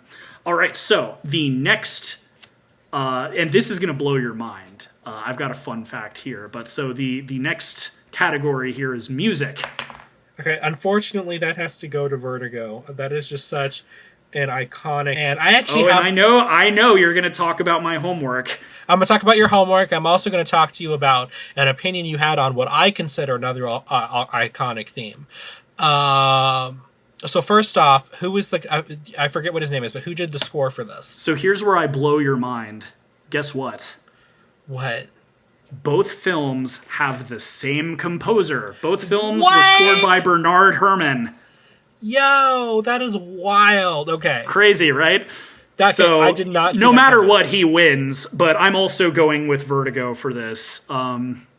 Unquestionably. It's very recognizable. Like, I don't think you could play a piece of music from Citizen Kane unless it's like his, congratulations song or whatever. Like, most of the music, it's very like imposing and spooky sounding, but there's nothing really like recognizable musically in Citizen Kane. Vertigo, you could play any part of the score and people will notice it like very quickly.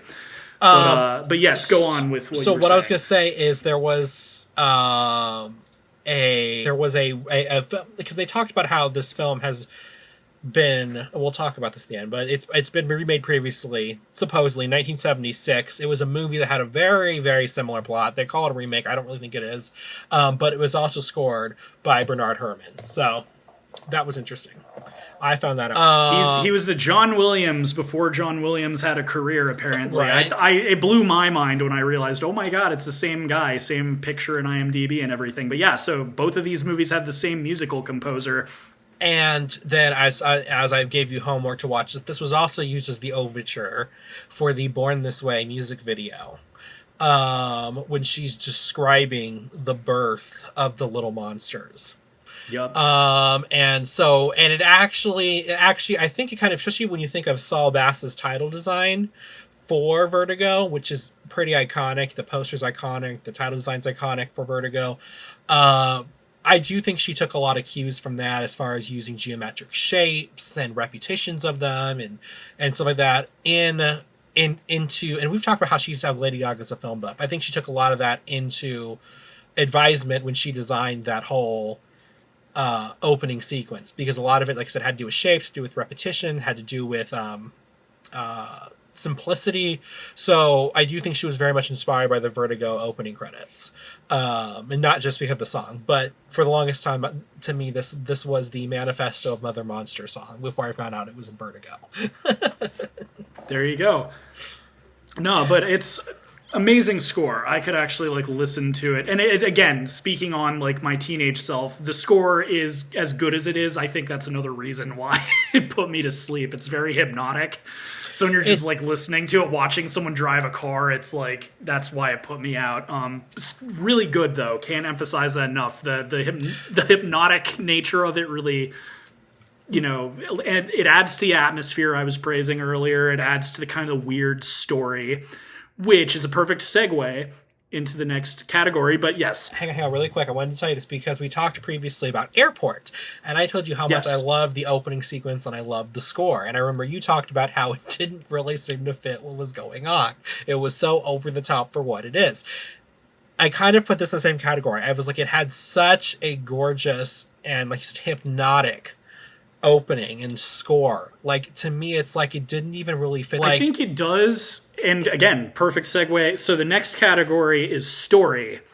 And I'll just going into that, part of the reason I think the score works so well is this is a weird story. We haven't really talked about it, but so this is about a private investigator who's called to spy on a shipbuilder, like a wealthy guy's wife. He says, oh, she's being possessed by the spirit of her grandmother or something, and she's doing all this weird stuff, and I want you to follow her.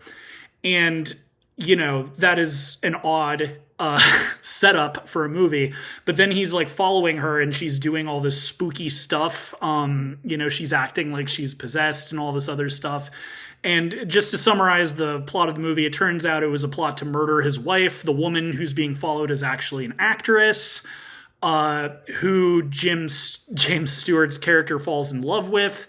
Then after she, quote unquote, dies, he finds a woman who looks just like her and falls in love and makes her dress up like the guy's wife. And it's a very strange, and if you're the type of person who believes in supernatural stuff, like I know you are, I'm sure the first time you were watching this, you thought this might actually be, oh my God, she's possessed by a ghost. I didn't, and I'll tell you why. It's because Alfred Hitchcock's too much of a realist.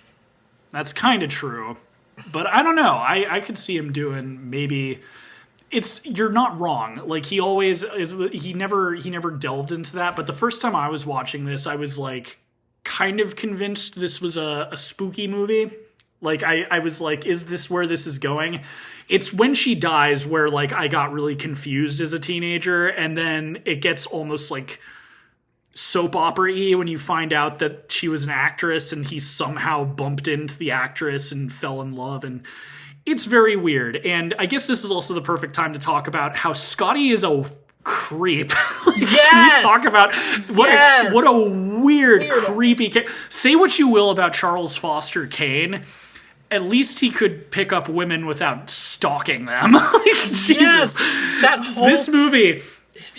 none of this would... You talk about, like, old films being canceled and stuff. Like, man, Scotty is creepy. And let's also talk about the fact that he is following a married woman and knowing that she's married before, like, you know, she dies, or he's like, oh, I love you. And what are you doing, man? What are you doing? Like, what future do you see? And then it was so interesting because... He's also an idiot. He doesn't figure anything out until, like, for a quote-unquote detective, the guy's kind of an very easily manipulated, lovesick goon, because he does not figure anything out until the last 5 minutes of the movie. Right, and it's literally only because she puts a necklace on. That's it. This is the thirst, and here's the thing. I feel like there's probably like a criticism that Jim Stewart always plays the same character.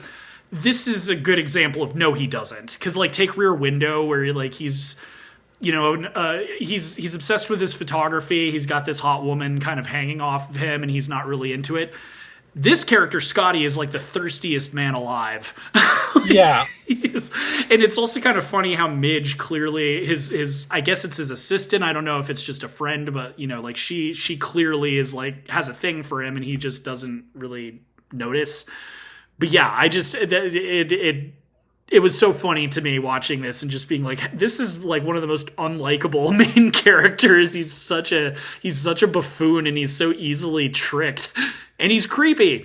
What was so funny is when you read the 1958 review from the Hollywood Reporter, they talk about how this movie, one of the movies is so good, it's because they talk about how this is such a romantic movie, and it's a great romance. And what's creepy is this is on AFI's 100 Years, 100 Passions as one of the greatest romantic American films of all time. And I'm like, this is not romantic. Like, to me, the parts about it that are creepy and disturbing are not the parts that Hitchcock wants us to think are creepy and disturbing. And which is, Jimmy Stewart's Scotty character is just creepy and disturbing. He just is. He's just creepy. He's weird. Like you said, he's super thirsty.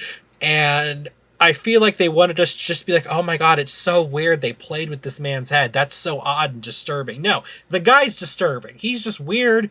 And the other thing that was disturbing is the fact that and this is more of a time change thing, is the fact that the society at the time is like, oh, okay, yeah, he just knows what he wants, that's it. And I'm just like, what? Well, like, when he's at that hotel and he uses his ex-cop status to, like, get the woman to give the name of someone living at the hotel, it's like, Jesus, this guy's, like, abusing his power that he doesn't have anymore. Here's the thing, like, this movie, people, when they talk about it as a film about obsession. Mm-hmm. Totally on the mark. Like, I don't think that's lost on people. I think even at the time, probably, people who saw this are like, this man is unhinged. Like, and I think it really kind of gets hammered in the second half when he's, like, making her dye her hair and wear the same clothes and stuff. Like, this man is nuts. Like, he is obsessed. And that's the thing I thought was really funny, is, like, he's not really in love with her because she's not herself. Like, he's in love with the idea of this person. Yeah. Like, to the point where it's all just very, like, surface level stuff, like the way she dresses and stuff. Like, he's never known that whether she's what's her name? Whether she's Madeline or Judy, Yeah. he's not in love with the person. He's like in love with the idea of her. Because when she's Madeline, she's not Madeline. Madeline he never meets because she's, the wife who gets murdered. She's playing Madeline, but everything he knows about her is a lie. Then when she's Judy, she's being honest with who she is, and he doesn't care. He wants her to be Madeline. Yeah. So, like, all of the, like, hoity-toity film critics who talk about this movie, they're at least on the mark, because everyone's like, this is a movie about obsession, unhealthy obsession. Yes, it is. And in that sense, I do think the story is good. Like, again, I don't even think at the time it was supposed to be like, oh, this is a normal way of courting someone. Again, in the second half especially, even if someone thought it was romantic in the first half, I think it was supposed to be pretty obvious that this man is infatuated. He's not in love because he doesn't care about the feelings or personality of the woman. He's just obsessed with... My takeaway from this is it is about obsession. It was about obsession from the beginning. However, I do feel like we're supposed to sympathize and feel bad for Scotty because this is what their crazy psychological game that these other people created did to him. And I'm just like, no, this guy was a creep from the start. Like, he just was. This wasn't as a result of their psychological game. And I think we're supposed to sympathize and feel bad for him at the end. And I don't feel bad for him. I'm kind of just like, I'm glad that chick's dead because at least she got away from this dude. Right. And I do feel like that maybe now it's recognized, but I feel like at the time that part of it was completely lost on people. I don't think they saw it that way. I think it's because society it's hard to know for sure. Different. And as you saw from some of the reviews, at least some critics at the time were saying the movie's like boring. Some people at the time might have been saying that his behavior is unacceptable. And again, I don't think it really detracts for me that he's creepy. The way I see it, whether it was intended or not, I feel like we're in his perspective. We're being drawn along in the same lie that he's being, told to believe. The way I kind of wish that it was revealed better, like the bit where Judy's writing the letter to him and talking about how, but falling in love wasn't the plan. Like, I started laughing at that part in the movie watching it this time because it was so, you know what I mean? Like, that's something like people put in like comedies now as like a soap opera line, like, but falling in love was not part of the plan. Like, it's just so that's cheese ball, like such that's a line. And also, that's such like, a cringy line. Well, and again, for this to be like a mystery, like he never solves. At the very end, he kind of figures it out, but like I think that's part of the reason. Like I was so blown back, and not in a good way, when I saw this as a teenager. Is it just info dumps at the end of the movie everything, and you figure out what happens, but it's not really gratifying because it feels like it was told to you rather than you figuring it out yourself. And I think this is one of the points that I actually hadn't figured out beforehand, partly because I thought talking to you would make me make up my mind. And now I know. I'm going to give it to Citizen Kane. Yeah. Partly because one thing I think is interesting about these movies is they both start off as a mystery and then turn into something completely different. Citizen Kane, it basically turns into a character study. Yeah. And like kind of a biopic of a fictional character, whereas Vertigo turns into a psychological thriller and sort of a tragic romance, in quotes, if you want to call it that. But the difference is, like, Citizen Kane, rewatching it, you kind of unpack more and more about Kane as a character. Like, rewatching it this time, I noticed how all of the rich, at the very beginning of the movie when they're talking about his life, all of the rich people were calling him a communist and all of the poor people were calling him a fascist. Yeah. Which kind of shows that by the end of his life, everybody hated him. They also didn't have like an accurate portrayal of his politics or his opinions on things, but just the way he was made everyone hate him and think, again, it's just funny. Like everyone is, he's a communist, he's a fascist, even though those two things are like opposing. And anyway, like, and every time you rewatch it, you pick up a little bit more. We even talked last review on Citizen Kane how the ending, even if it's spoiled for you that Rosebud is a sled, that it's very like fertile grounds for discussion, because just because it's a sled, it's like, okay, well, what does that mean? Was he, did he miss out on his childhood? Is he like, oh, if only I hadn't gotten all this money? Like, you don't know what he means, even if you know that he was like thinking about his sled. So like you can really kind of unpack like what that meant. And I think that's kind of what makes it an interesting ending. Well, whereas with Vertigo, it just happens all of the sudden, right. And you understand it, but you're also like, wait, what the hell just happened? Well, there's that, and then there's the just like you said, the whole info dump thing. It's just it's like really, I feel like this movie would be much more interesting if A, they cut down the amount of driving time, and then two, oh God, yes, and then two, the other thing is that they left us to figure out that because to me, it plays up the obsession more if we don't know that she's Madeline. Because, like I said, it's almost like we're supposed to side with him on this. The fact, I think they give us that information so that we're like, girl, what's the issue? You are Madeline. Like, own it or something like that. Whereas if none of this is revealed until the necklace scene, that I think would be so much more... I think it would be much. I actually just think it's much better storytelling. I really do. For sure. And I feel like it keeps the suspense longer. Otherwise, it's like Fran Drescher said on The Nanny when she's talking about Columbo. You know who did it within the first 5 minutes, and you spend the rest of the time trying to figure out which one is the glass eye, and that's kind of how it is here. So your point's going to Citizen Kane for story. Yeah. Alrighty. Okay. Next category here is cast. So acting, like that whole thing, like actors, performances, how stacked the cast is and whatever. And I think this is interesting because these are also kind of opposite. Well, I guess they're similar in the last category because they both start off as a mystery and turn into something else. This time they're opposite because Citizen Kane is more of an ensemble cast. Like Orson Welles is the same, the main character, but there's like a whole bunch of different actors portraying different people in his life. Whereas Vertigo, it's pretty much James Stewart and Kim Novak with a couple other characters, but mostly it's just the two of them. So I think that's kind of interesting. But what do you think? I'm giving it to Citizen Kane, and this is the reason why. Even though, like you said, it's more of an ensemble, and really the star of the film, it really is just Orson Welles.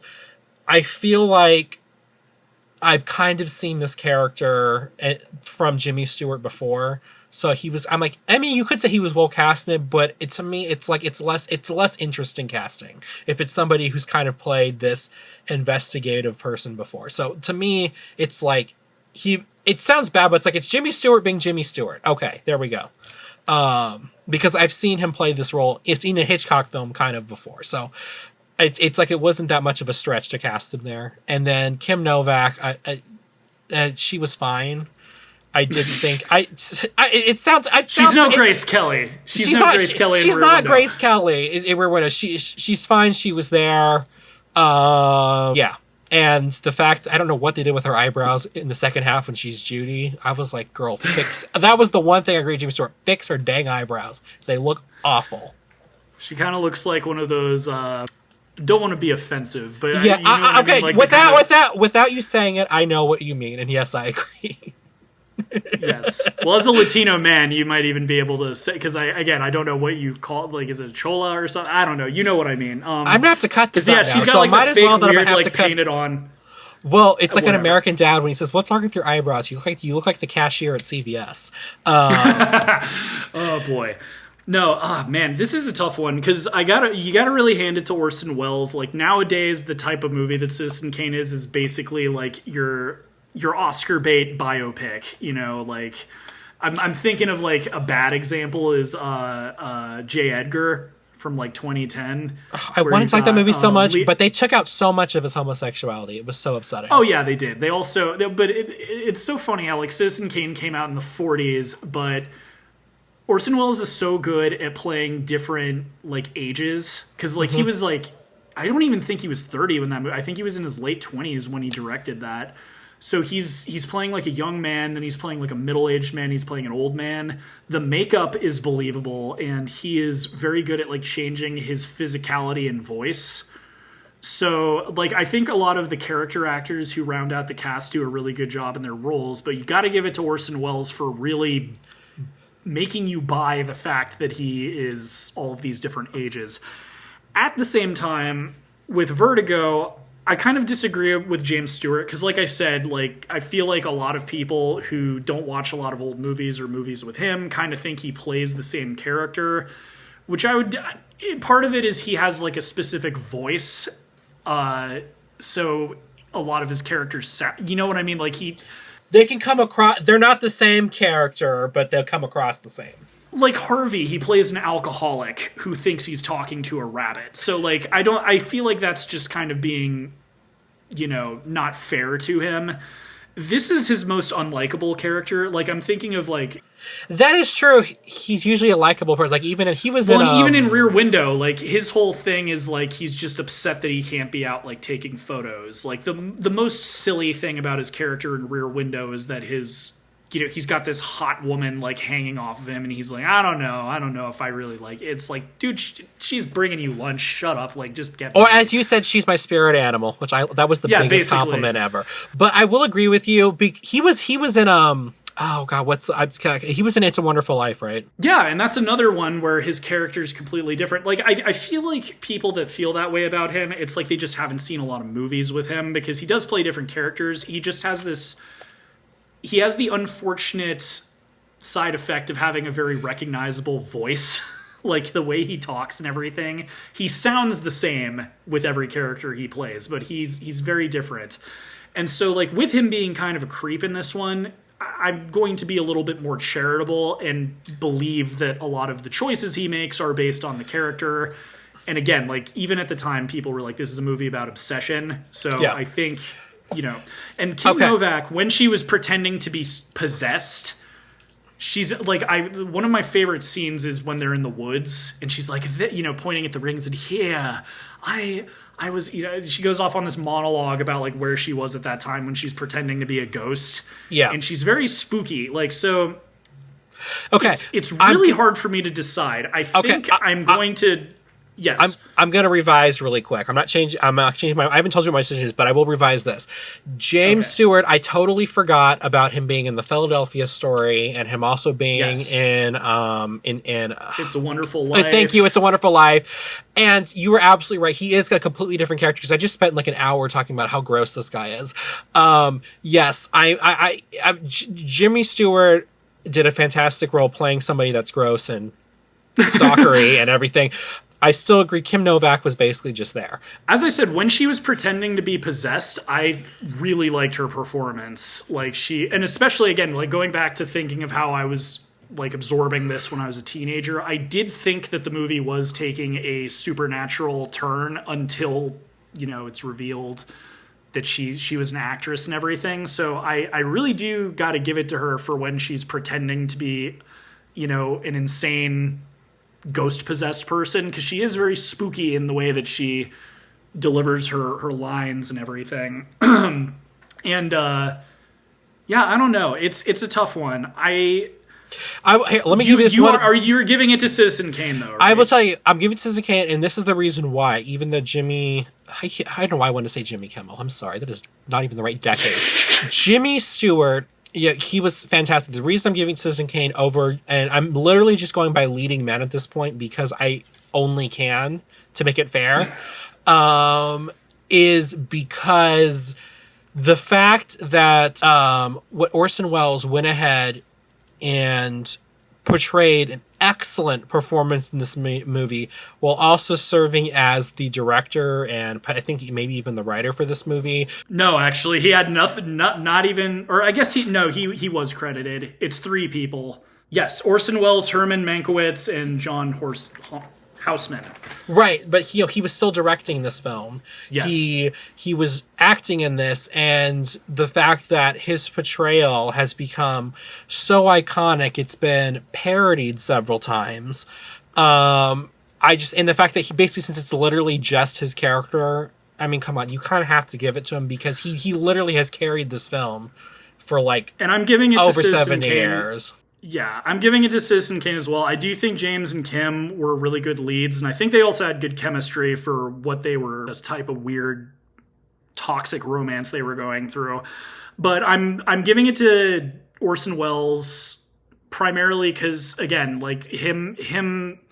It's not even just about the age. It's also like part of Citizen Kane is seeing how his character changes over the years. Because at the beginning he's very young and idealistic, and he has morals. He's like, oh, we're not going to print crap. And then as he gets older, it's like, oh, the people will know what I want them to know. And like, so it really can't be understated how good he was at like portraying a person at different stages of their life. Yeah.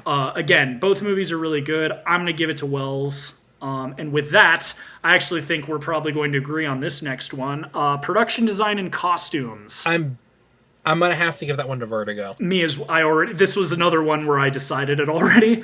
And in my notes, you'll find this funny. So Edith Head, who we've talked about in numerous episodes, legendary costume designer, mentioned it when we've talked about her before, but in case you don't know, she was the inspiration for the character in The Incredibles who makes the superhero costumes. Edna Mode. Exactly. Edna Mode. Edith Head is who Edna Mode is based off of. And we talked about her on Airport, and I think she did costumes on another movie we reviewed. Didn't she do it like recently? Whatever. We talked about her before. Yeah, we've talked about her a few times, yeah. In my notes, I said Edith Head, nuff said. Exactly. She did the costumes, and with this movie having a leading lady, she really got to kind of showcase her fashion design by having, her be able to go to either glamorous restaurants, but also being able to create something that's so demure and basic that all these suits essentially look the same except for creepy, obsessive Jimmy Stewart, who's like, no, that's not the right one. Exactly. Enough said about that. And Edith Head is pretty much the reason I went ahead and gave it to Vertigo. I'm going to shout out, for the art department in Citizen Kane, it's Van Ness Palgassi. Hope I'm pronouncing that correctly. And then for costumes, it was Edward Stevenson. Pretty good, but outside of you can't even really give credit to Xanadu because that was a real place. It was, Busch Gardens. Yeah. A lot of the costumes and stuff, they're appropriate for the time and characters, but not really amazing. One thing that kind of even goes back to cinematography is the use of color. This was right when color was becoming normal in movies. It had been around since the 30s, but this was the time where it was expected for movies to have color. Yeah. And this movie is so good. This is probably the best out of Hitchcock's movies, at least as far as using color to its advantage. And that goes with both the set design and the costumes, because I think of when Scotty first sees Madeline at that restaurant and just the use of color, the walls are all red magenta kind of, and Madeline is wearing this awesome green dress. Yeah. It pops, immediately that's Madeline without anyone having to say anything, just because she contrasts with the set design. Yeah. Well, and that's just one example, but the whole movie does that. Despite most of the movie taking place in Jimmy Stewart's car, there are so many examples of color being used in the sets and with the costumes to accentuate what's going on. There's some bits where Madeline's in a trance and there's kind of a colored light on her face, almost to kind of it. I could go through scene by scene, but it's amazing, and it does kind of tick with the cinematography. But you got to give it to Edith Head. Yeah, that, and also yes. I loved the restaurant Arnie's. First off, the name Arnie's. I never think of anything classy being called Arnie's, but right? That restaurant they'd go to. I just loved how lush it looked. That wallpaper was incredible. It looked textured. I mean, it probably was, but we could really tell just by looking at it. It was all those dark woods, and then it had this bright red wallpaper that just looks so lush and luxurious. It looks so pretty. And to piggyback on this probably goes back into cinematography a little bit, but one of my favorite scenes in this, and I swear to God, in the song Gold Rush by Taylor Swift, I swear she references this exact scene when he sees her at the restaurant for the first time, when he's spying on her. And it kind of slows down a little bit, and then it kind of gets kind of like a pinky sort of hue to it, and then it kind of and then it's like life continues. But it's like when he first sees her, and I wrote this down because this is literally the first thing that popped in my head: slow motion double vision in a rose blush. And I'm like, that's exactly what that was. I'm pretty sure that's what she was referencing when she wrote that line. It's but yeah, like Edith Head, enough said. And I had a feeling we were both going to agree on that point. So second to last thing here. So editing. So Citizen Kane was edited by Robert Wise, and Vertigo was edited by George Tomasini. Hope I'm getting that right. Hope I'm pronouncing that right. So what do you think, T? This kind of, I'll get into mine after you. But what would you say for editing? I'm gonna give it to, and there's just a very specific reason why. I'm gonna give it to me as well. Let's see. I'm giving it Citizen Kane. Okay. And what is your reason? Okay, so earlier when we were doing this little game, I said that I was giving my cinematography to Citizen Kane because of the car thing. Yeah. And I said because of that, I would be giving a different point to the other movie. So this I'm giving to Vertigo because there's so much time in the car that, like, there had to be some skill in making it, like, less tedious, if that makes any sense. Well, he didn't do a good job. There is some good editing. Like, it's one of those things where, like, neither of these movies really, like, I think of the editing as standing out. They're both competently edited and cut together. Both, yeah. Well, Citizen Kane was nominated for the Academy Award for editing. Vertigo was. That's the crazy thing. Again, I can't emphasize enough. Vertigo, I don't even think it was not. Let me check my notes again. I don't think it was even nominated. No, okay, best art direction and sound. That's what. But yeah, like, it didn't win anything. So yeah, like, neither of them I can really think of any, like, specific cuts or anything that stand out the same way, like, the Burke zoom stands out. But just for the sake of, like, me giving cinematography to Citizen Kane because of all the car shots, I was like, well, to be fair, to keep things from being horribly obnoxiously boring, I've got to give it to the editor of Vertigo for, like, taking so much driving and making it, like, so that it's not just super tedious and boring. I'm sure that it could have been worse. I know. I'm like, how bad was it if this is the final product? Right? So this is my reason. Because of the damn ending of the movie, I'm giving it to Citizen Kane. Otherwise, gotcha. I almost went to Tide because the way that they chose to show, and it's through the editing, the fact that they chose not to, and I know they have footage of it most likely happening, they chose to edit that out and not show us what happens. The fact that we asked the question, did she jump or did she fall? It's a good question. It's a good question. Because we can't exactly see what happens. We see her kind of like kind of step back from Jimmy. Then we see a nun, and it's like that whole that thing was so oddly edited together. I'm like, I don't know what their point they were trying to make with this sequence of events is, and then it goes to when Jimmy Stewart steps out onto the ledge to look down. I'm like, she had plenty. She didn't just stumble back and fall 4 feet. And then fell off the ledge. Like, that's not that. And then, but then the question is like, well, then why did she jump? She had no reason to jump at all. So, because of that and the way that thing was edited together, I'm giving it Citizen Kane. No, and that's fine.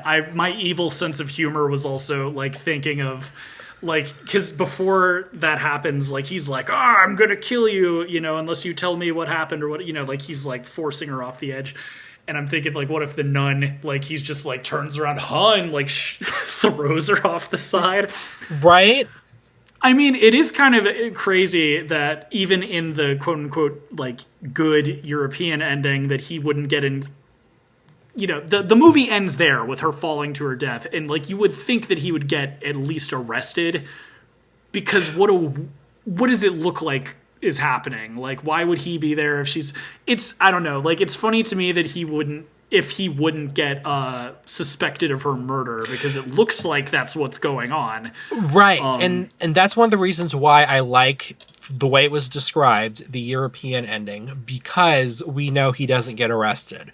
But because the way it's left, I'm like, I'm sorry, Jimmy, Scotty, whoever you are, you're going to jail, because, to quote the Investigation Discovery documentary on the staircase case, lightning just doesn't strike twice. Right. Yeah, that's another good point. Like the fact that he witnessed, quote unquote, another death there. From literally it's a woman too. Like he would be like labeled a serial killer. Like it'd be like, oh, you murdered his wife. You murdered this other random woman. Like it's kind of, that would almost be kind of a funny ending. If if Vertigo were made today, that'd be kind of a good ironic ending. Is he goes to jail for the murder of 2 women and the real murderer gets away just because he couldn't leave it alone. He was so obsessed that he had to. That'd be a better ending for the movie. Anyway, so last goofy category, director cameo. For me, it goes without saying that it's got to go to Orson Welles. I mean, his cameo lasted the full runtime, right? Like, Hitchcock's cameos are great, but he's only in there for like a few seconds, usually walking by. Like in this film, it's like right before he meets the villain, quote unquote, in the movie. Yeah, he walks by with like a trumpet case. And what's funny about that is that establishing shot, because that's all it is, an establishing shot of the shipyard or whatever it is, lasts a little bit too long because they got that cameo in there. They had his cameo, and then they had somebody, and then they waited a second, then somebody else walked by, and then we go to the inside. And I actually think this is one of his worst cameos, specifically because it's so obvious. That's the only reason this scene is here. I did like the fact, though, that he wasn't facing the camera. I mean, the establishing shot is important. The establishing shot is there, but the establishing shot lasts a few seconds longer than it needs to because of that reason. There you go. Even though The Birds, I don't think is that great of a movie, that one, I mean, he's walking a dog in that cameo, so he gets a little cute points for that. I have purposely not read a lot about Alfred Hitchcock, because the more I read about him, he started to get weird and odd. He's a weirdo. I'm just like, I'm not going to read any more about you because I don't want to be upset and have Rear Window ruined for me. The good news is, as creepy as he might have been to some of his actresses, like he was genuinely one of the best to work for. Like he never had like. You know how, like, nowadays it's very common for shoots to run over time and, you might miss your lunch and it's, like, very grueling? Yeah. He stuck to a militantly strict schedule. No, we stop at 6 p.m. Everyone takes their lunch at noon. Like, he was not, like, super abusive to the cast and crew about, like, crazy long, stupid hours of, like, filming. Like, he was...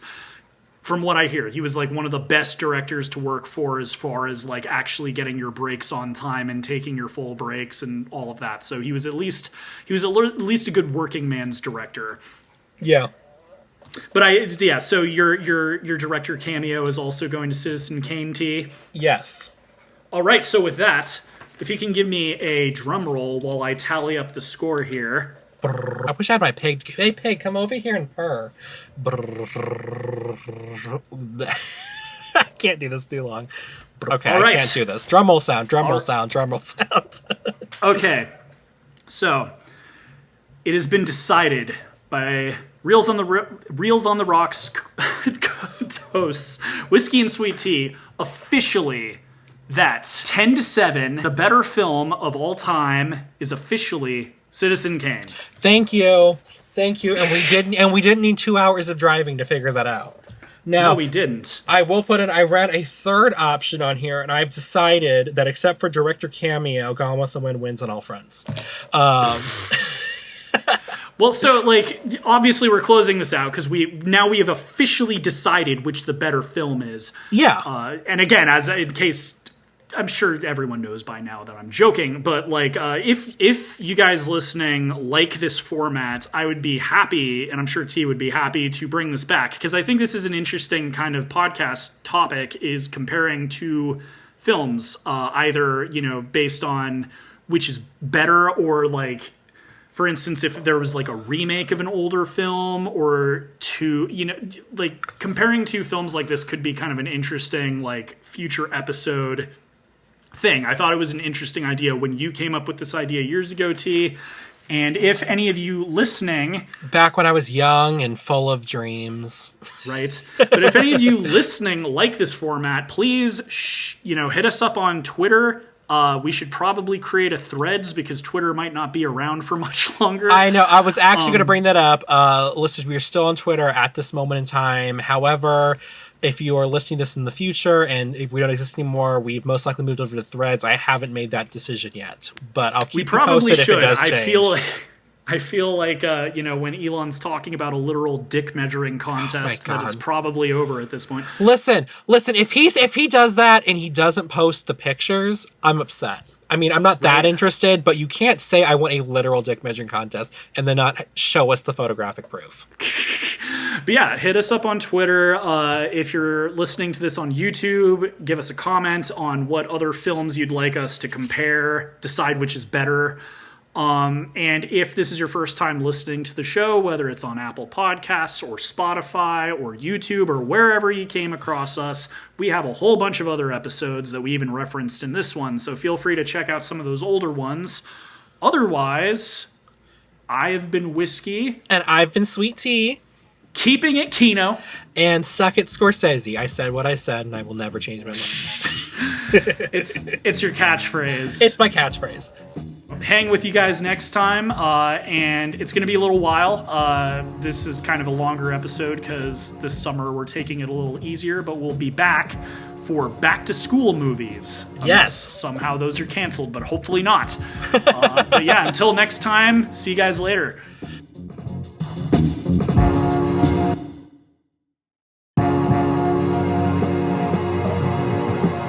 Reels on the Rocks is a production of La Prince Laboratories.